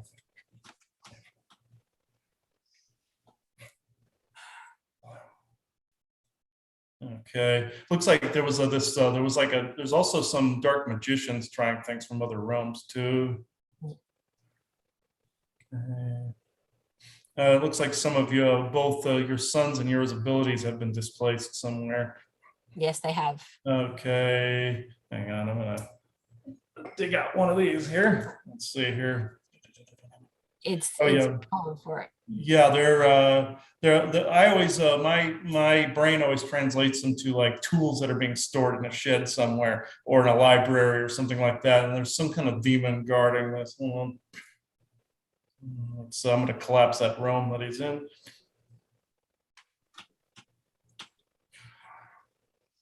There we go, and you're only going to get back what serves you in the now, and he's getting back things as well. It looks like you both are getting some soul shards back. Let's see. All right. Oh, that's super. Okay. Oh, there's something coming with it. Nope. Okay. Okay. Do you accept only the energies that serve you in the here and now and discard any that do not? Yes, I do. Okay. And do you revoke any and all what are known as lineage curses? Yes, I do. Okay. There we go. Oh, one more. Okay. Do you revoke any and all agreements made in a dream time with any malicious being and their beings? Yes, I do. There we go. That did it. Okay. Reground you, reground him. Okay, there we go. And there's part of him that is unresponsive, though. Let's see. I'm going to flush this crap down the toilet. Give me a second. There's somebody cursing. I can hear somebody screaming at me. Okay, let me see. Yeah. It's always in German too. Okay, let me see. All right. So here's somebody in the background screaming in German. There's usually something. There might be Martian Germans involved in this. Let me see here. Yeah. Yeah. Out of here. Okay. I just saw this face just lean in and look at me. So there's part of him that needs to be revived here. Okay, and I'm going to get, somebody created a duplicate to be able to dump something onto him. Hang on. I'm going to flush that down. There was a lot of loss between my sons. So they were doing all kinds of things. I don't even know how many miscarriages there were between my sons over the 10-year gap between them, but they were definitely taking embryos for this kind of stuff. Mm-hmm. I've seen Martian German facilities. They grow embryos in big tubes and stuff like that, and in cloning facilities and stuff like that. This fits some of their MO here. Let's see. Does he have a contract in him anywhere? Let's see. Yeah. There's an ancient contract in here. I'm going to smash this, cut this thing in half here, and burn it.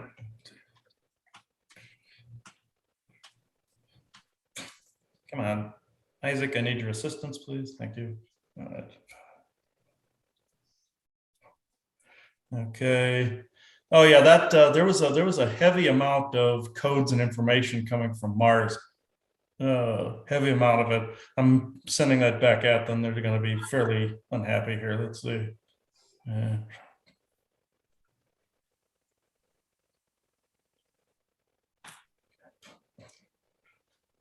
Portal, get rid of that. Is he awake? No, he's asleep at the moment. It's okay. 4:30 in the morning. No, I mean. Oh, sorry. Spiritually. Spiritually, there is a small aspect of him which he's 14, so he's going through a bit of the rebellion of, mum's spiritual, that's like, I don't want to be spiritual. However, he has his friends and they're all like, oh my gosh, can we get on the table, can we do healings? He's like, oh, you guys are gay. It's like, no, they feel it's been that constant resistance because of what Chris is working through, that's blocked him. However, my youngest son, who's 4, has a completely different frequency, and his psionic ability and spiritual gifts already are through the roof.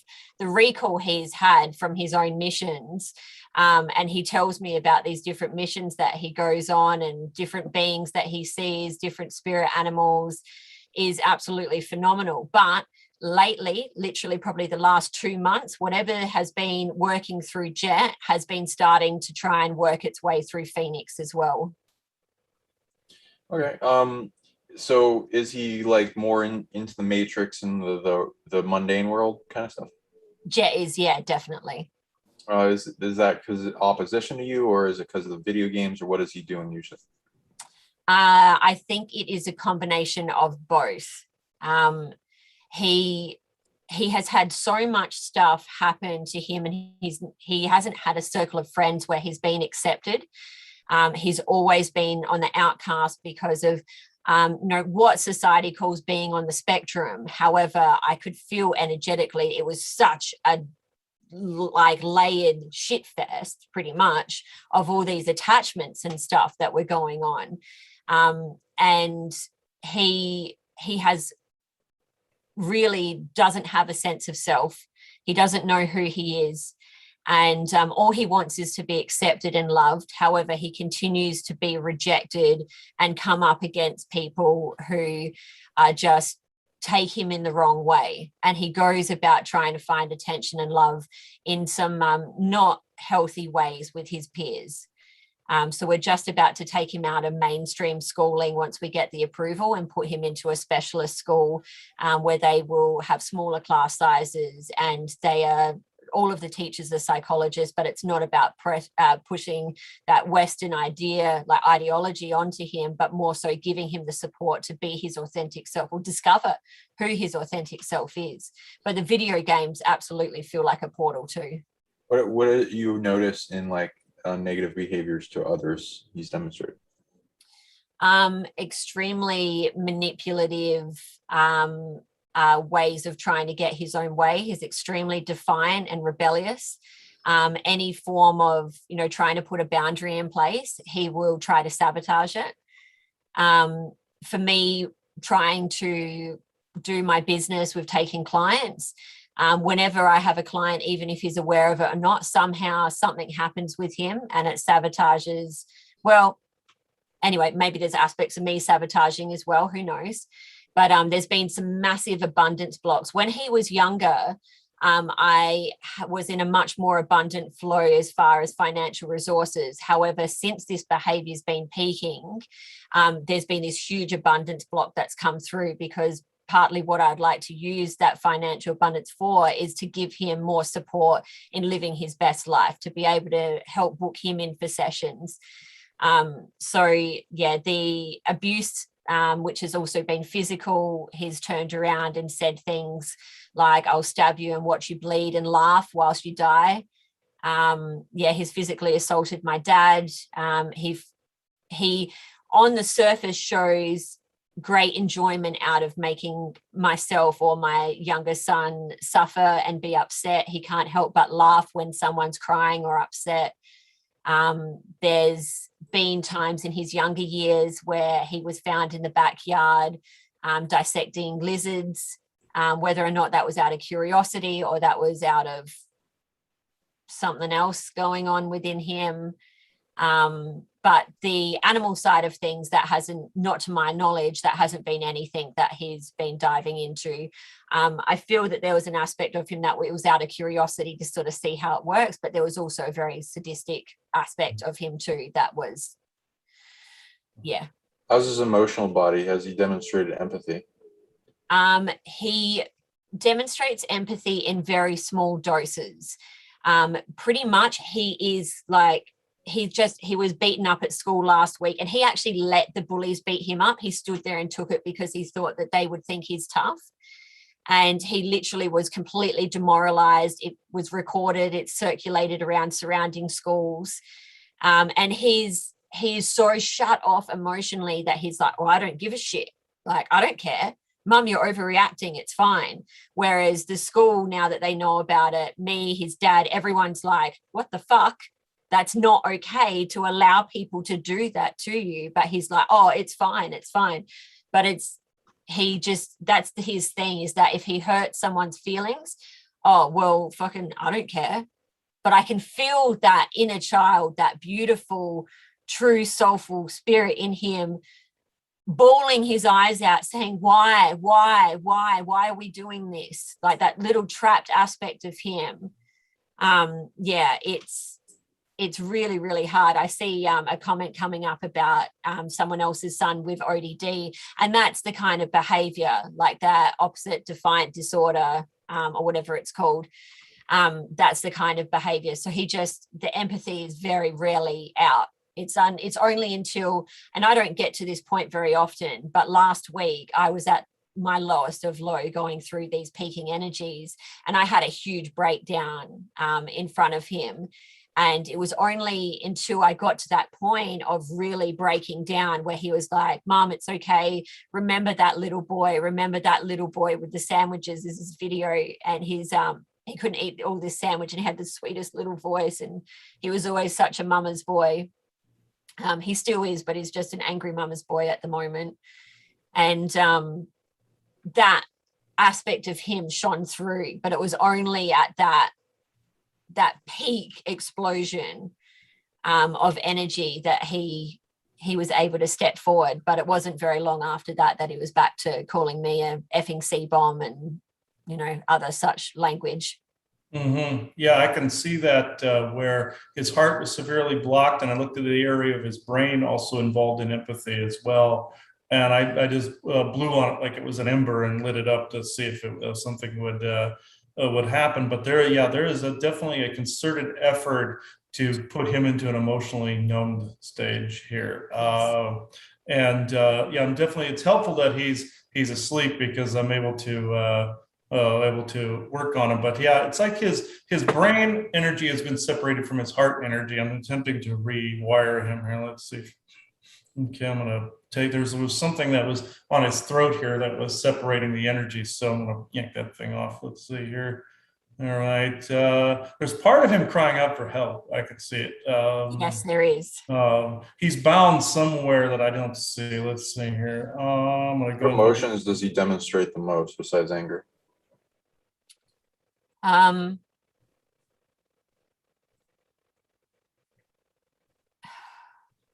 Anger is definitely the biggest one, but like manipulative, lying, twisting truths, fabricating truths, trying to act tough when he doesn't need to. I think he's fearful in many aspects as well, but he doesn't want to admit it because he feels as though people are going to call him weak. He was told for a long time that, oh, you're so sensitive, just like your mum. And he really didn't like being told that. So he has suppressed his sensitivity, where he has a gift. Our sensitivity, everyone watching this, our sensitivity is a gift. It is a portal into the deepest of loves. And yes, it is also a portal into some of the lows too. But that is a gift to feel all the highs and lows of life. Anyway, sorry, don't mind me. Mm-hmm. But yeah, I honestly, like, when I try and think of what his predominant energies are, anger, frustration, manipulation, like, that's mainly it. There are small moments where kindness comes through, but there's always this mischievous, I want to get a reaction, and it's normally it's kind of like an energy vampire type situation. It's always got that kind of exchange. Mm-hmm. Mm-hmm. Have you talked to him about this? Yes, extensively. And he forgets? Yes, he doesn't even listen. Okay. Does he have like a reward or incentive or discipline if he doesn't listen? Trying to discipline He's very, very difficult. I have to wait until he's out of the red zone. But then as soon as I step in when he's calmer, quite often in the disciplinary area, he then completely goes back to the red zone and completely cracks the nays all over again. But if I try and discipline him in the moment of red, that's when the extremely abusive behavior will happen, and he will lash out violently and physically and very, very toxic verbally as well. Right. Has he had any like dark spiritual experiences, or does he like how the Matrix likes to like put it off? Oh, that's you just getting sick, or that's just a migraine, or something like that. Yeah, there's an aspect of him that definitely does try and take that Matrix approach. However, when he goes into full-blown psychosis, he gets the entity twitch, like when they literally, I obviously with my abilities, I can see. You forget that it happened, or yeah, he all of a sudden the psychosis and he collapses and he wants a hug and he's like, oh my God, what just happened?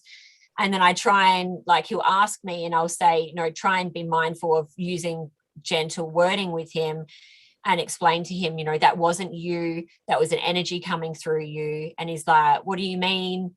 Like, why am I like this? But then it's only really like half an hour to an hour after that something's coming back through him and triggering something all over again. Does he remember that it's happened, or does he forget? And like he forgets a lot of the time. Mhm. Yeah.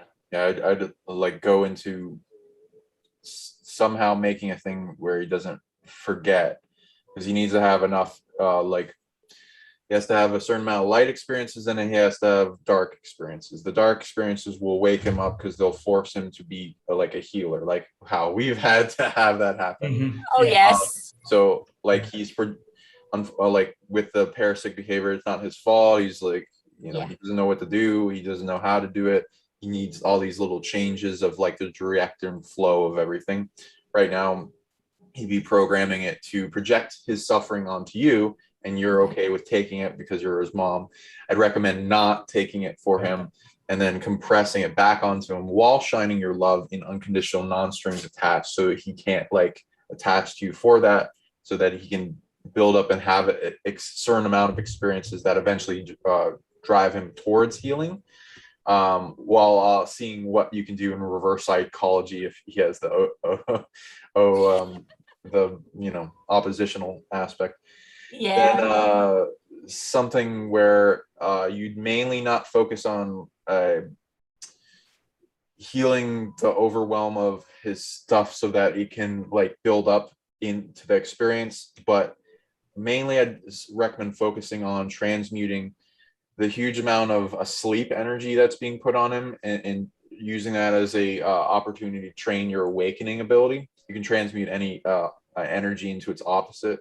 So the sleep energy that would be keeping him in the matrix, you can practice transmuting all that into awakening energy, so that can build up into those experiences, as well as you can put traps on him or throughout his timeline for anything that wants to change him towards the matrix and all that. And then it, like as they cross that boundary, then you can make the rules of, you're leading to his a greater awakening into positivity and light.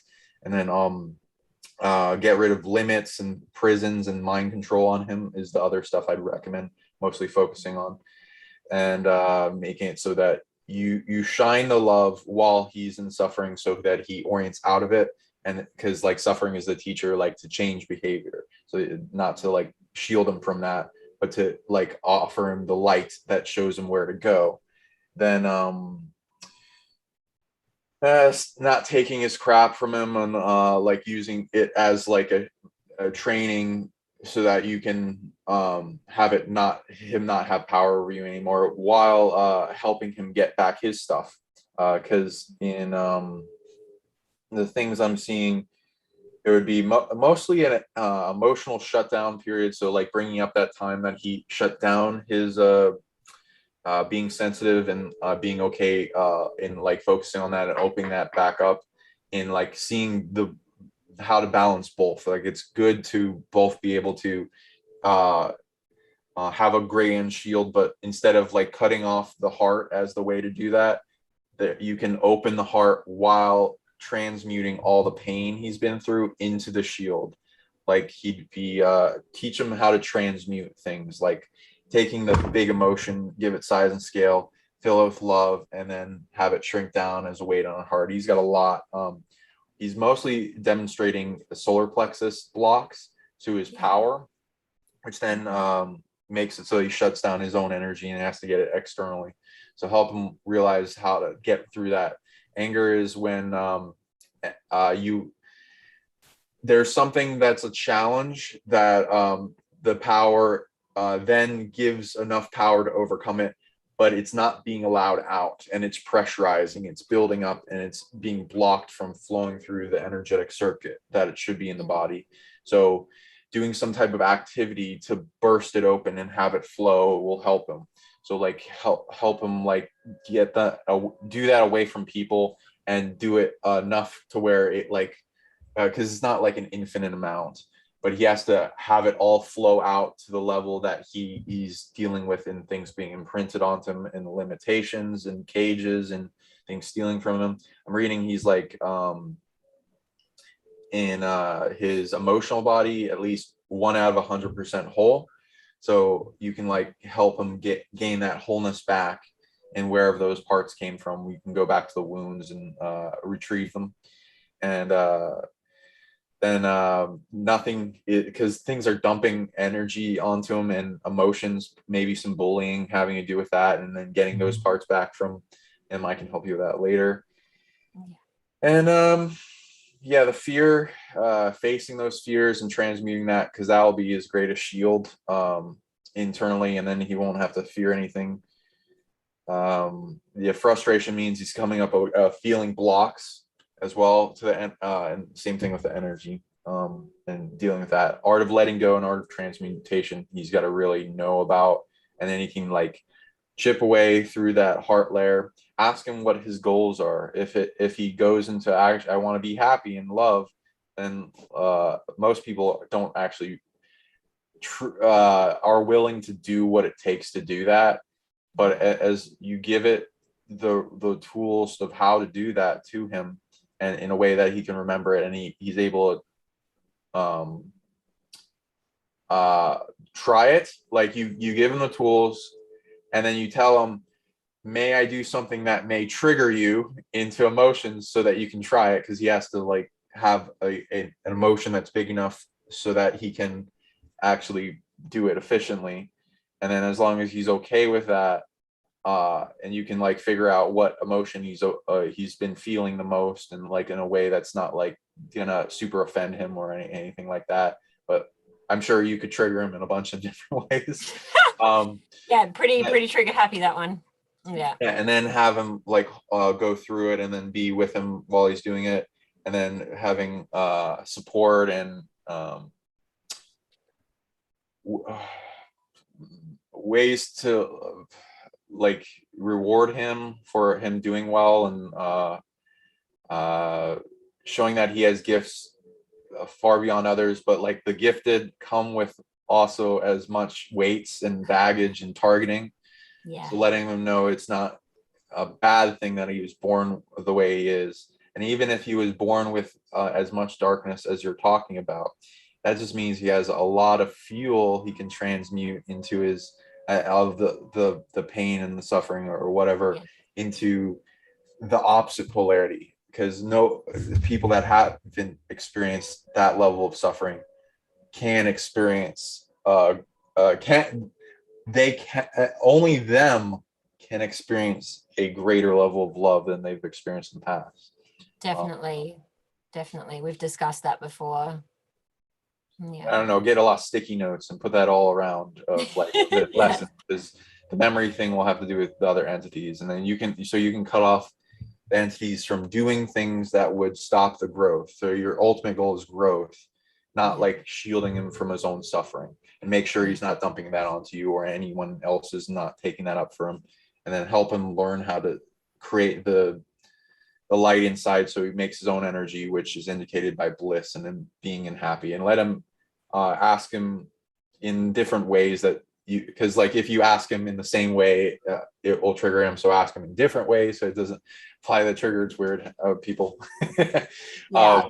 To where like, okay, are you able to express bliss currently? And like that is the thing you'd be asking in different ways, to see if he has his heart shut down, and he's having to take energy from others, or is he like in a maintaining like expansion of it, which will be challenged, but as long as he's able to have those challenges and then the tools to break through after enough times of doing it, it will become easier, and then he'll be able to transmute everything that he's inherited from the past. And psychopathy or whatever, it's not like a permanent fixture. It's just like a really hard expression of mostly shut down emotional body, which can always be opened up again. So that it's nothing far gone. It's just our medical establishment is really shitty. Yeah. Mm-hmm. Yeah, I agree with everything you're saying, Sean. I was looking of the whole time. People are thinking I'm just sitting here. No, I was looking at different layers and different aspects of him. I put a couple of sticky notes in his brain, pretty much, and I was telling him to remember what he's encountered, what he's learned, in whatever frequency it comes in, whatever encounter he has. But yeah, he's definitely meant to encounter this dark shit to be able to learn how to get rid of it. I got rid of like the overage that was there, but it was like, but he's still meant to walk through this fire and to basically balance himself. A lot of this is up to him, but also at the same time, since he's 14, I was able to get away with deleting a bunch of codes and junk that I didn't need. And yeah, it looks like I was seeing some things controlling him and whispering in his ear from time to time, like in his dreams. He gets whispered in his ear a lot. And does he ever talk about his dreams, or he just doesn't talk about it? He doesn't talk about it, but I've definitely felt that he can hear and see a lot more than what he likes to admit. And he knows that his cousin was diagnosed with schizophrenia. He knows that we've got friends that were diagnosed with schizophrenia. So he's extremely, extremely, extremely, I can feel that fear of if he admits that he has any form of ability, that he's going to be going down that road. That fear as it comes up. My mom will like, no, let's shut down the conversation and some other stuff. But like you're his mom, so it's like, well, no. And then what are you gonna do? Play video games? So yeah, help him through that fear. Like bring him into the cave. It's not gonna hurt him. It's just gonna expose the emotions of fear he's already been holding on to all this time. It's not new fear. Let him know that it's not new fear coming in. It's something you've already held on to, and then have him practice through and transmute it, and let him know that he's going to transmute that fear into his swords, into his shields, into everything he needs in confidence. Like it is the thing that makes the root strong. And you could use other words like the defense, the ability to exist. Fear is at the precipice of every major challenge we face. It's always going to be there. There's no one fearless. Bravery is being able to do and what you need to do and face what you need to face despite the fear. And that's his strength, and transmutation into like that excitement to take on the fear instead of being overwhelmed with it, so that he can get into that excitement. That will, and then breathing it in like it is that thing that makes him stronger will get him past to what he is seeking. And then and then as long as you tell him he can be sensitive while being brave and strong at the same time, you don't have to choose. Exactly. Yeah, you'll see a totally different person after that. Yeah, definitely encourage him not to co-create his own demise, like just like with like thinking that he's going to turn out like the others. No, just try to encourage him not to become that. Just like exactly like what you said, Sean. He has to walk in his own confidence and actually be excited to get rid of a lot of this. I can agree completely on that. Yeah, I can see where he reminds me of me at that age. I was very similar, actually. this is definitely an opportunity to basically conquer those demons of his. And when he does that, you'll see far less attacks, if any, to inhibit him from external sources. I got rid of the ones that were there, but he has to assert himself to where they don't come back and do anything to him. But if he's meant to learn something from that, to be able to actually go down this same road, like either mine or Sean's road, to become more shamanistic, then he's going to actually encounter many different types and learn the antidote to get rid of it. So if he's meant to go down that road.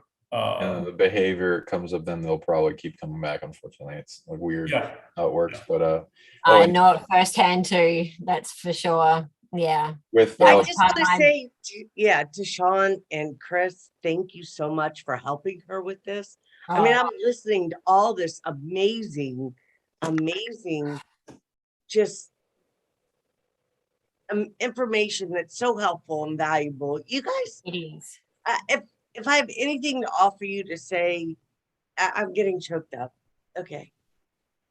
You guys are so freaking awesome. Thank you. You really are. And to help her with NNA, divine feminine, or feminine with the womb problem, if you want to take back your womb, mostly goes into shield the timeline of it from inception, and like even the DNA lineage in a big fortress trap around the womb, detach from everything coming in and trying to attach, camouflage it so it's like, oh no, it's just a regular womb, don't worry about it. And because they're going into divine stuff. Then just be okay with like making the bright light out of it stronger and stronger into such an intensity that it destroys anything that attaches to it, because it needs to be pure. There's a lot of things that want to attach to it. It's annoying. You overcome creative force and all that. I want to say something to that, if you don't mind. I'm sorry, Sean, please forgive me for interrupting. Go for it. I know that women hold the light in our wombs. And I was also told that I was being used as a portal to bring, I don't know what, through my body, that I was a portal. Chris, Keller told me that. And so especially when we activate and our DNA becomes activated and our Kundalini energy activates, this will attract. It's like a moth to lights, right? Or moths to light. Is that right? Am I saying that right, y'all? Where they just come and they want a part of you. They want to use you. They want your body. They want your light. They want to use you for their benefit. I quit having sex. I'm quite open about that. 4 years, and I'm okay with it. Until I meet my absolute beloved, absolutely not. No one, I just won't do it. Because there's so much that goes along with the energy connection. Am I off here? Am I saying this correctly? No, you are saying it correctly. You're absolutely saying it correctly. From all the trauma that I've been through, and we've had our own discussions, Ida, I won't go into those. Yes. But the amount of clearing that I've had to work through from all my sexual trauma, not just from what happened to me as a child, not what just happened to me off world, but what I willingly walked into as part of my self-harming over the years. It's been huge, and it's continuous process as well. But we are a divine vessel, and that is a divine space that is extremely powerful.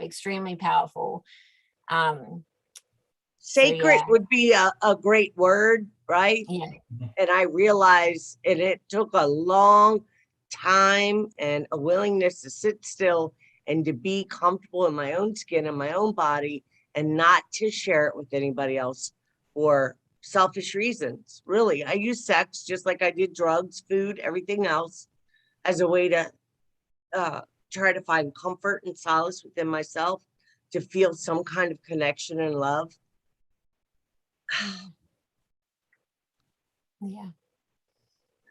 I can definitely see that. You'll definitely. I wasn't hearing too much on this, but I was hearing in the background that you'll definitely come to find the external love when you find the internal. So I heard that quite loudly. Oh. So Lovely. also when it comes to dreams, also back to you, Lily, make sure that when he's dreaming, that he knows he can take control of the dreamscape. You can do the same thing. Don't accept anything any being gives you in dream time at all. Don't go into strange structures, buildings, or vehicles, or anything like that in dreams. I've noticed that if something opens a door for you or anything like that. I've also noticed wearing a hematite bracelet to bed helps with that quite a bit. But yeah, definitely take control. He needs to take control. You can take control of that, of the dreamscape. You'll notice far less attacks from that as well. If you take control of that realm and beat them back a few times, and don't play their game in the dreamscape, don't run from anything, turn around and see what's doing it. People always run and get chased, but turn around and see what's chasing you, and take control of it and kick them out of your space. And that's essentially what I've done. But yeah, I'm being told, yeah, all the above for that, but also with Isaac, I'm not going to say that. Okay, let me see. He was going to say something to you, Ada, when you said you hadn't had sex in a long time. He was like, like that. So I was like, no, you're not. Okay, but he's always doing that. That is so funny. Oh my goodness. Don't be afraid to have sex. I'm sorry. But good to pick your partners. It's okay to fuck, but it's I always like extreme loving detachment faster. As soon as everything stops, like, okay, let me take it some disentangle, disentangle, because like it's mostly not the fault of the individual. They have no idea. It's mostly the energetic event of it is like a big bridging between universes. A lot of like things will get resolved and shadow will come up, and then entities will try to harvest because it's very powerful energy. So it's a big protection bubble and traps and everything that needs to be given space and healing and letting go of all those, and making it so that it doesn't get your energy. Otherwise it will interfere with and program the person later to come. Can I ask you, Chris, a long time ago, I mentioned, sorry, y'all, a long time ago, we talked about when I had you and Joanne on, I don't know, it's been like a year or something. And I had said to you that I had chosen by choice. It's not like I can't date or whatever. Of course I could. I just choose not to. It's not, I'm open to meeting somebody, but I'm not open to all the nonsense that comes along with it. Well, yeah. I'm on a certain path. Tinder isn't up yet, too. I'm sorry? Spiritual Tinder isn't up yet. I don't, where the fuck is it?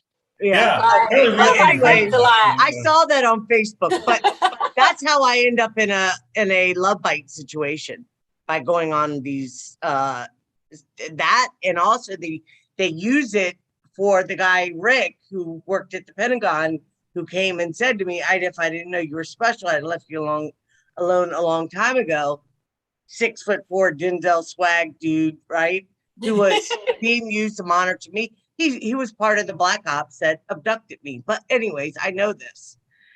The point is, I was going to say, you said, I asked you, Chris, about how you mentioned that there's a way that you can protect yourself during sex where they're not able to siphon the energy.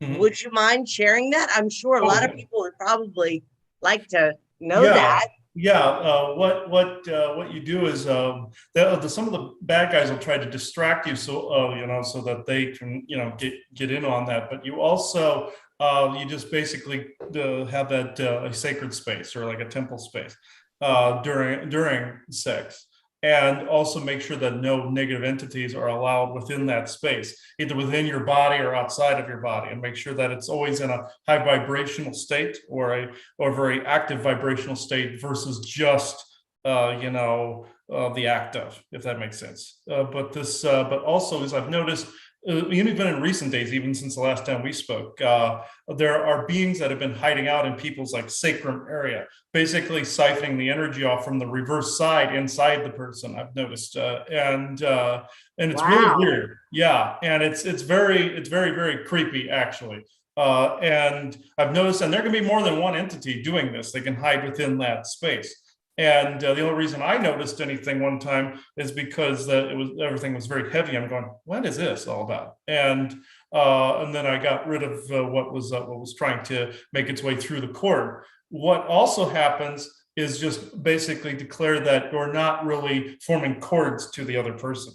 That you're basically you're not forming any sort of cord or that type of, how can I put it, any negative connection to the other person, or anything that you've entangled with is not going to entangle with the other person. Just have that intention when you go into it. Well, I think that's a great information to share with us, and thank you. I mean, I haven't done it in so long. I haven't been in a position to have to call on that or to do that for myself, but it's lovely to know that for sure. When, I do look forward to making love again and having sex and the joy of it, but I just really want to be in a place where I'm grounded within myself and my own heart enough that if someone chooses to walk away, I can let go with love rather than be attached. That's the whole thing, is attachments. Yeah, exactly. Yeah.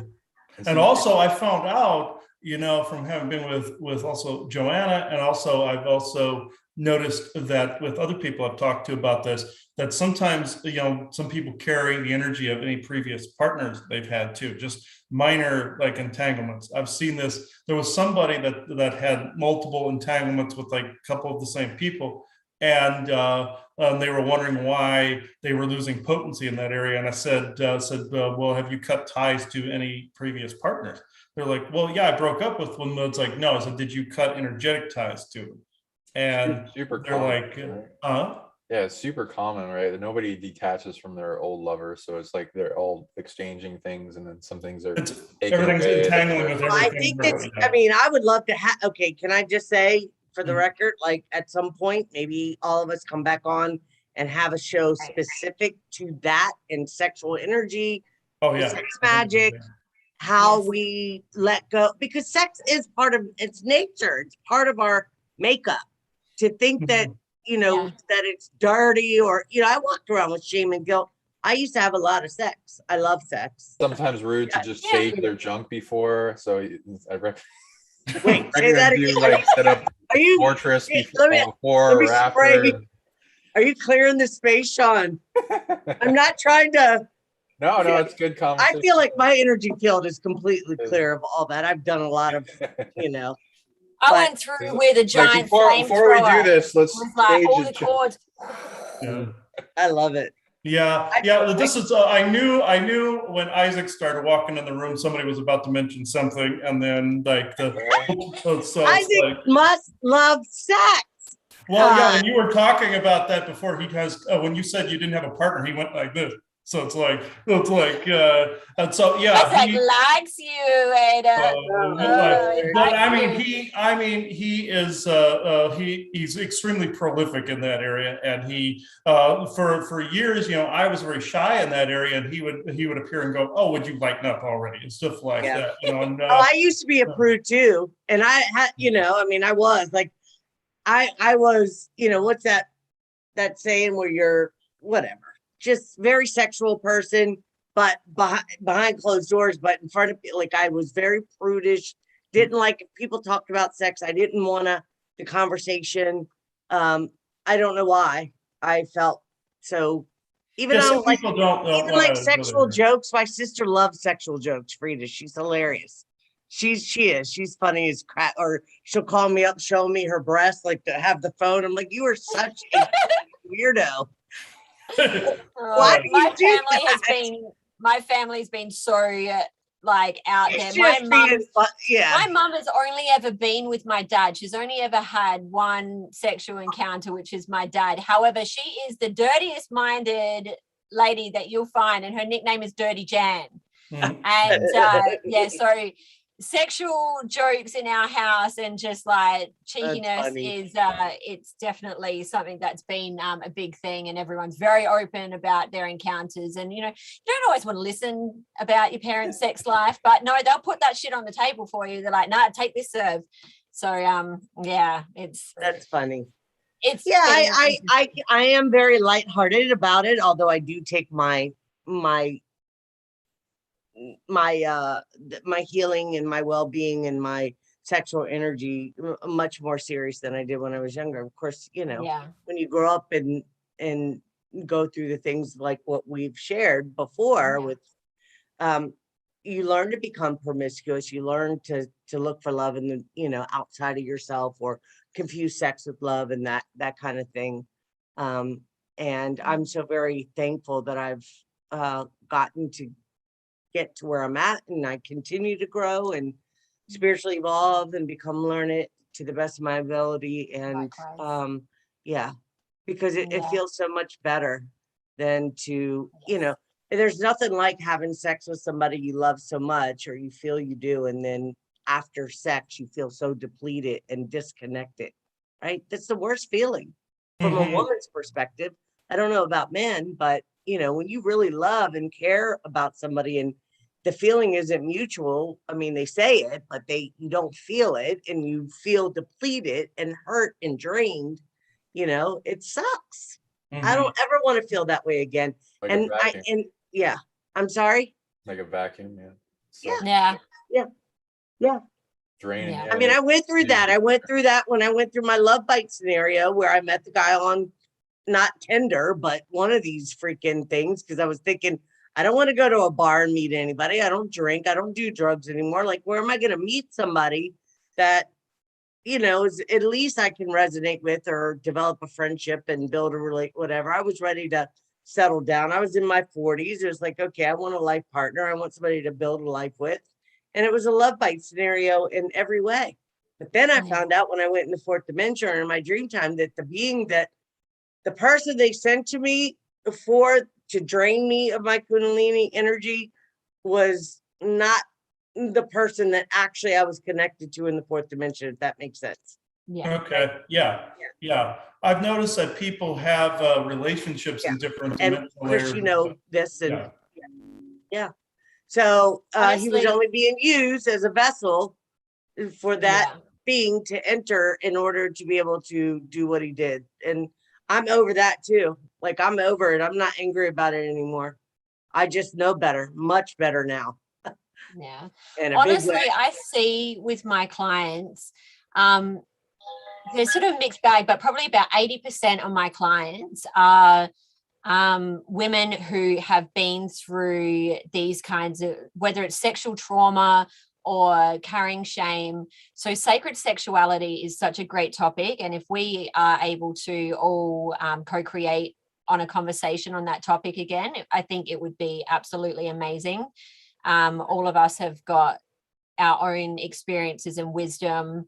I've definitely learned a lot as far as how to heal and how to dive into that.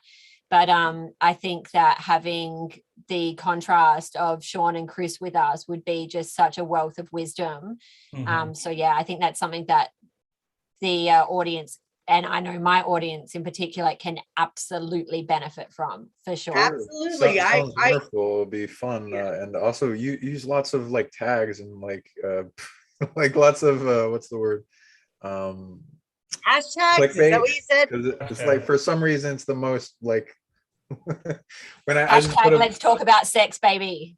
Okay, yeah, 'cause- Lily, we have to get together and algorithm. co-create and prepare something to present a Oh, you know, presentation I'm to these two, Yeah. right?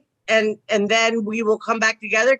Are we all in agreement to this? Oh yeah, definitely. I think this September? is a topic that is it needs to be talked about, because especially over 2020, people entered into sexual areas that now they're having a hard time getting out of, you know, and Yes.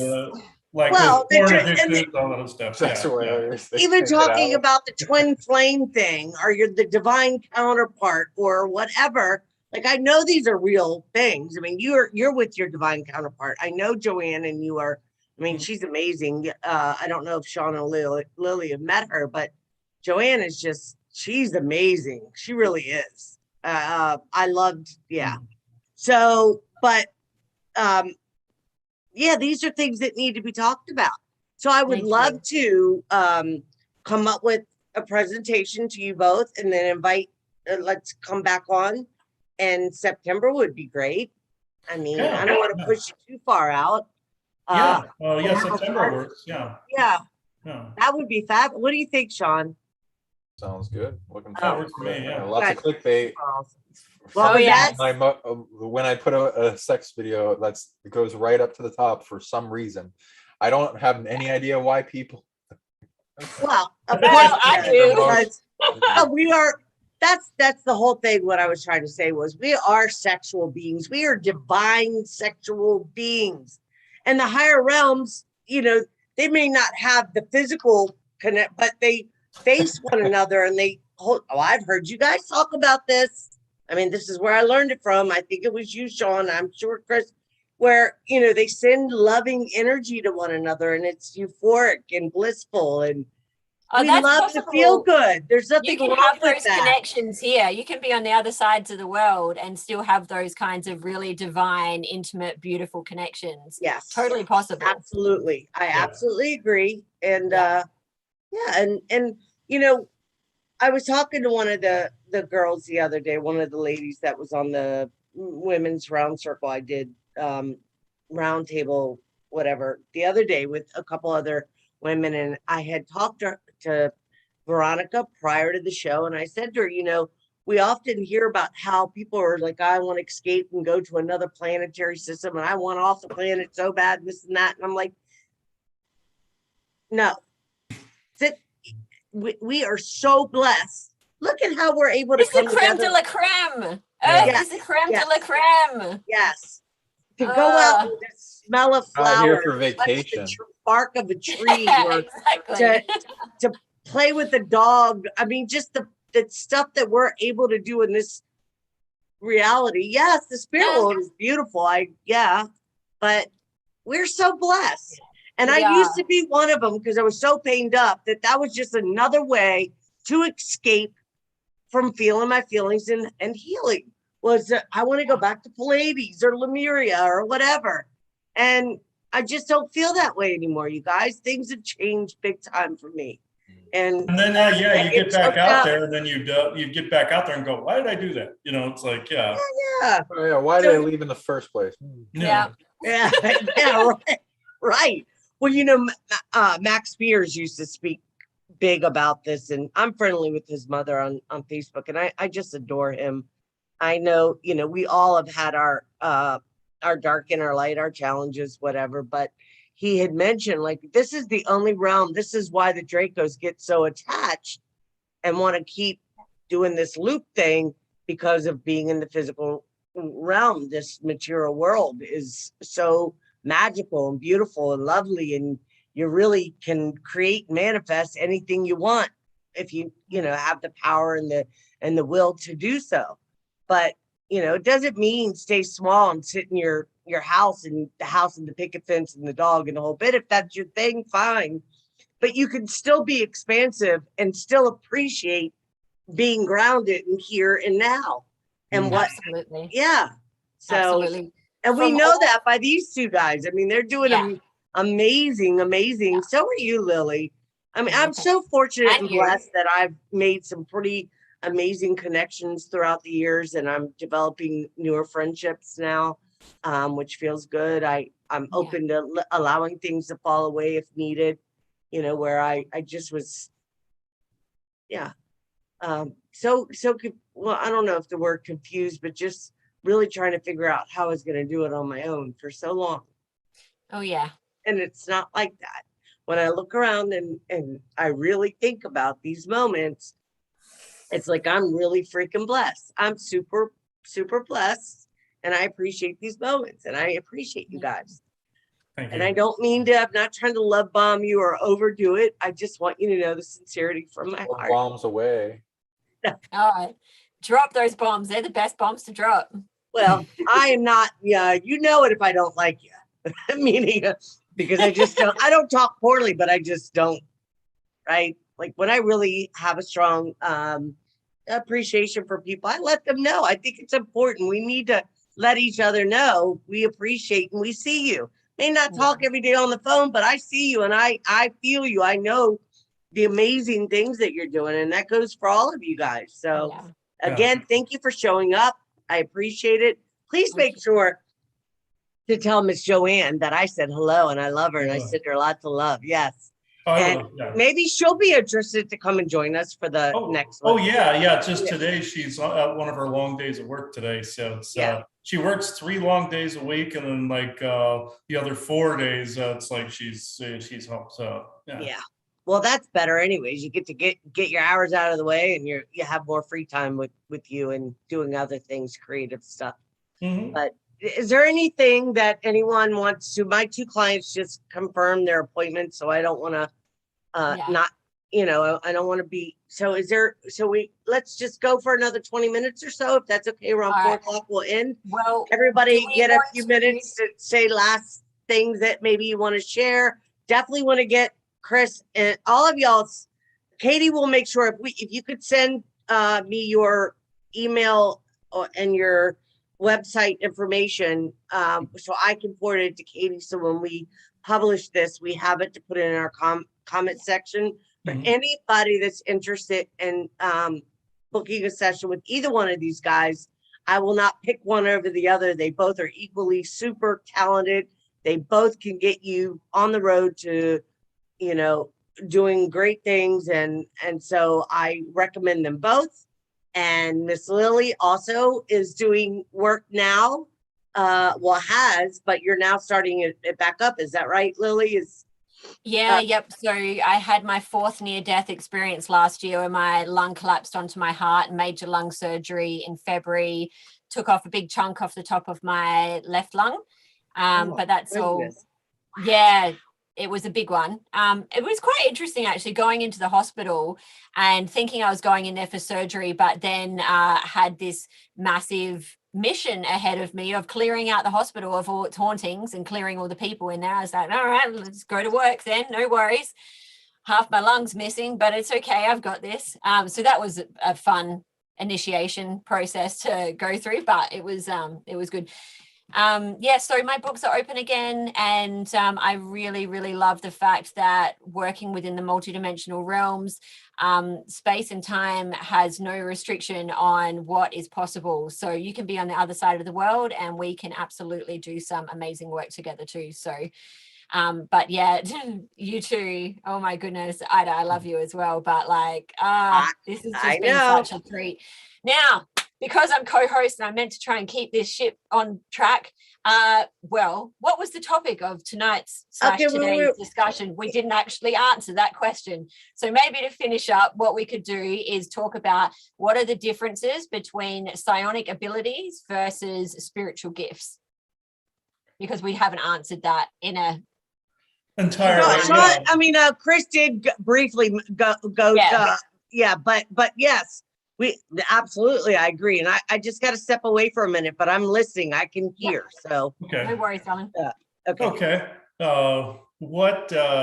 What I've run into, with the psionic abilities, that's more cerebral, is like what I was saying before, where you're focusing on even utilizing technology to say remote view or to go to a certain location. Like I use my psionic abilities when I bilocate somewhere, but at the same time, it's being fueled with me through spiritual and magical abilities through the heart space.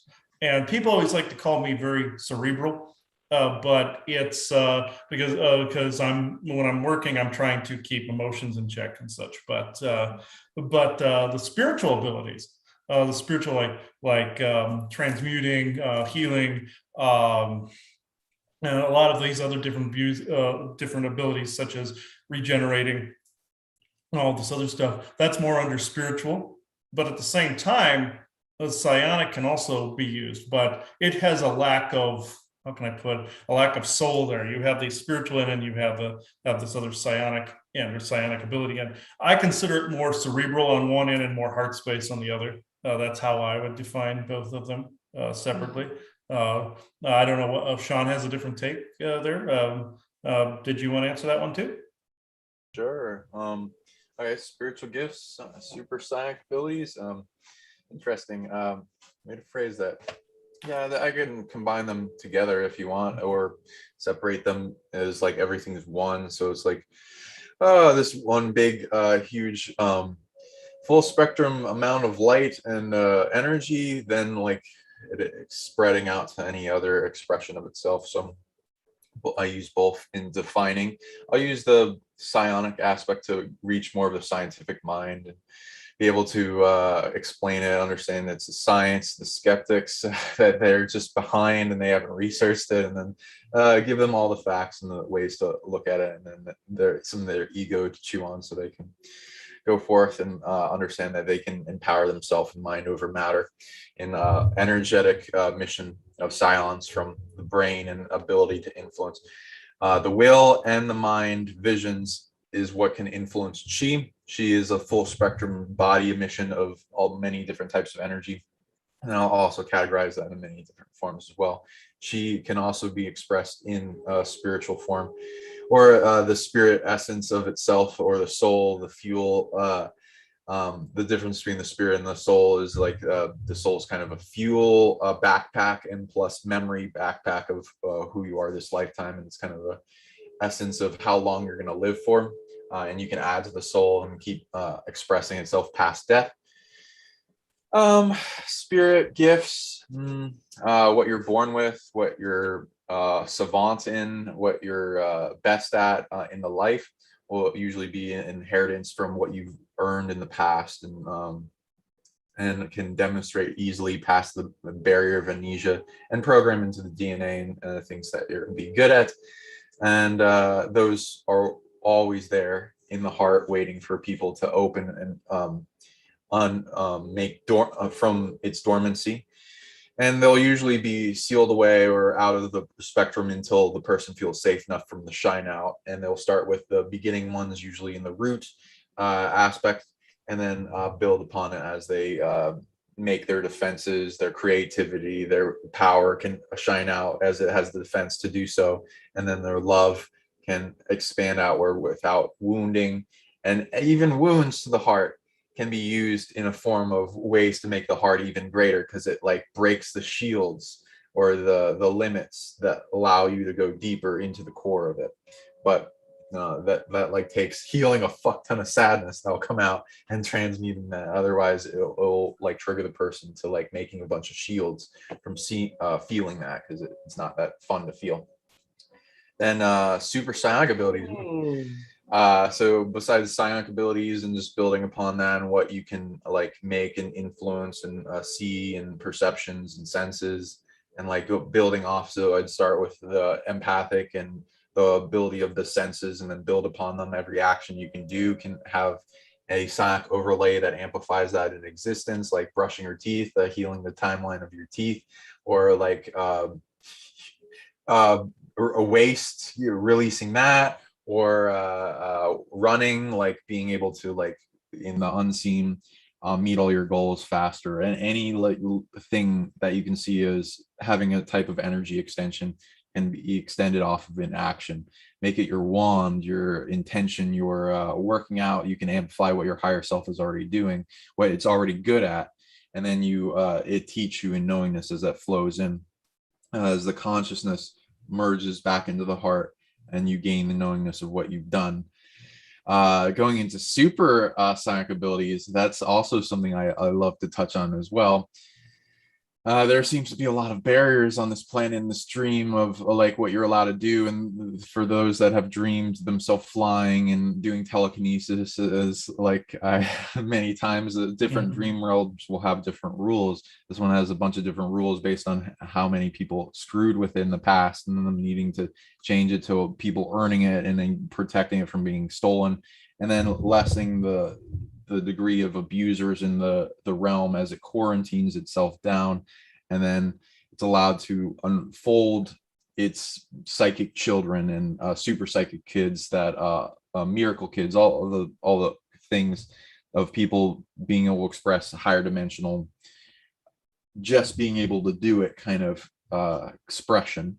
But and those that are able to, like myself, translate and tune into what it takes to do so, and then build it up for others to learn, that anyone can learn. There's a lot. Superpowers, like power goes into the solar plexus, so that light, then the sun deep inside that fuels the entire being, and then that fuel going into the operating systems in the body that already exist, the inherited technology of the genetics, and then getting that online to do its function. We have a lot of inheritance of from all these hybrid races that have added to us to make a super hybrid. The technology in our own body of a smartphone and telepathy in like the computer to access the Akashic and every data of information library. We have the function of like a ship in anti-gravitic propulsion technology in gravitational field control. We also, these are all dormant, so these are the eventual things to look forward to. We also have teleportation dormant in us, but then there's many other things too that have been added together. And there are a lot of rules on it based on beings trying to steal it. And as soon as you do stuff like that, things are alerted to it, and then it becomes kind of hellish in the person's life. So why the higher self is like, no, you don't want to do that yet. And then unless it's camouflaged enough or the threat's gone is usually what it is. And then it's annoying because of the amount of excuses, but I'd say keep working toward it, but like build yourself up with focuses of all the small abilities you can build up to until you get to that level. That was fabulous. Yeah. Bam, Absolutely there it fabulous. is. Good job, Sean. That Oh, was good job, awesome. both of you. My Yes, goodness. both of them, of course. I am I mean, so excited for the replay and my notebook, but after some sleep, because it's 5:30 in the morning. over yeah, here. yeah. Wow, that was awesome. Yeah. Okay, so last minute things, because I'm thinking I just remembered that I have to replace the electric. So I do foot detoxes, ionic foot detoxes for people. And I also went to school to become a microblade technician or artist using non-toxic vegan ink for semi-permanent for women that either may have had cancer or alopecia or just no eyebrows. Right? Just empowering. I thought I got to get out of the spiritual stuff for a minute, like just do something else. So between the eyebrows and doing foot detoxes, it's just getting going. I'm not, but I love it because I'm able to really touch the feet of women and men, and massage and send love and healing energy through my hands. And also at the same time, remove all that yucky stuff throughout their organs. So I have what's called an array. And the array, you guys probably know about this, but I'll share it with those that may find it in their local cities. Look for ionic foot balancing sessions with, see if there's anybody providing it near you, because, and I'm not saying just any machine. I think it has to be a particular good quality machine, because there's stuff, it's like buying a Sony from a Magnavox, like or whatever. It's the quality is just different. But I quit smoking after 40 years from doing the detoxes, so it helped. Yeah, 40 years I smoked, and I haven't smoked a cigarette since March 3rd, and I'm super proud of myself. So I've been slowly. You should. Congratulations. I did have an apple martini for my birthday the other night, but only one. I haven't, I don't really drink anymore. Like, I just don't find joy in that stuff much anymore. But you have to replace the plates in the array often, like after every 10 sessions, so you can get a good pull for your clients. So I need to replace them. That was my whole point in telling y'all. Thank you for listening. I love it. These guys are so patient. Sean and Chris, they're used to, I talk. I don't know if it's the freaking AI in me or if it's coming from my. No, it's just, look, we're My chatterboxes, and that's okay. No, that's my brother why said, we create Aida. YouTube channels, because we like to talk, we like to share stories, we love people sharing stories, we love co-creating conversations. So it's why we're all similar in our own ways, that's for sure. But there is a quick question here for Sean. Sure. So what is the meaning of telekinesis in a dream? This is a dream. And so I'll there's just different absolutely rules agree. with every dream.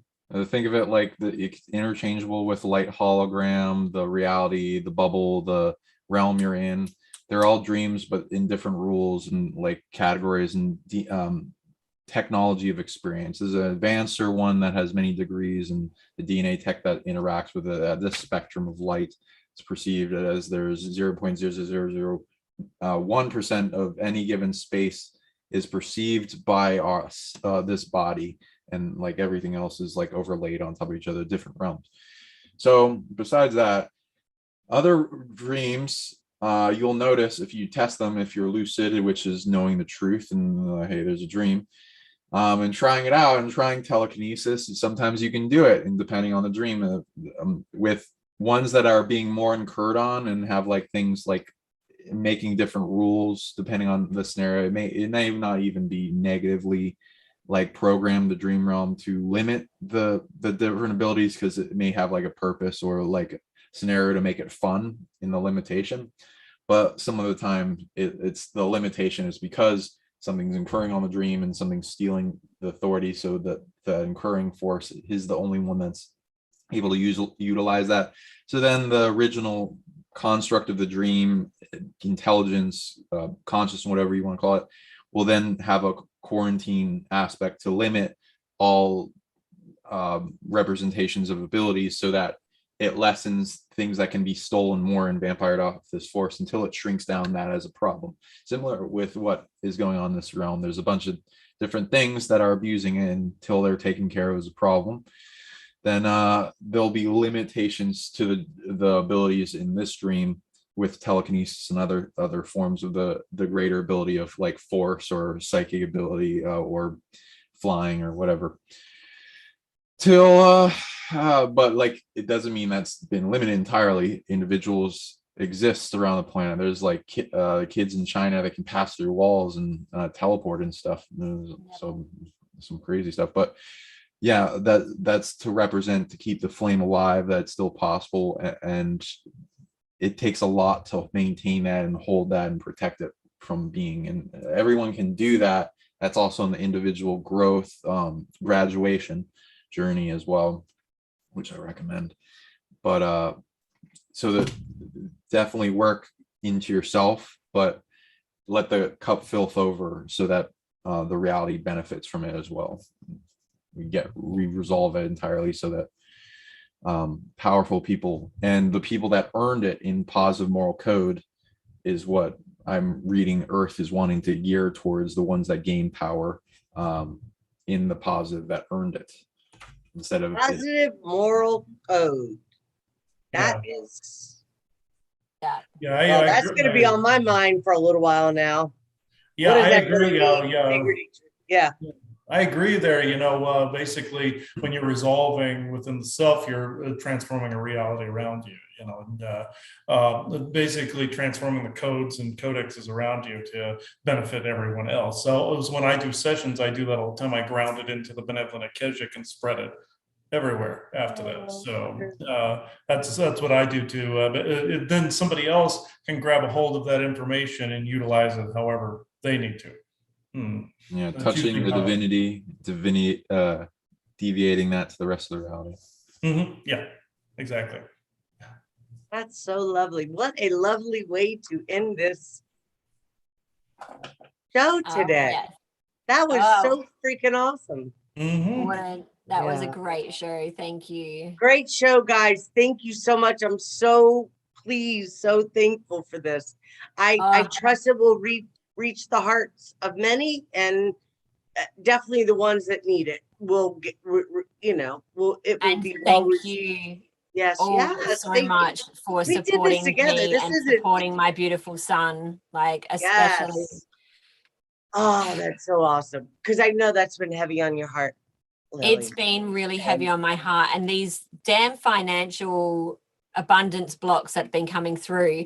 I've been wanting to book all these sessions, but I'm like, I need dollars, especially as well. The currency exchange from Australian to US is not the most friendliest either. But to have this honor of both of you two, like, wow, supporting us. I'm just so thankful and so grateful from every bit of me and every bit of my son too.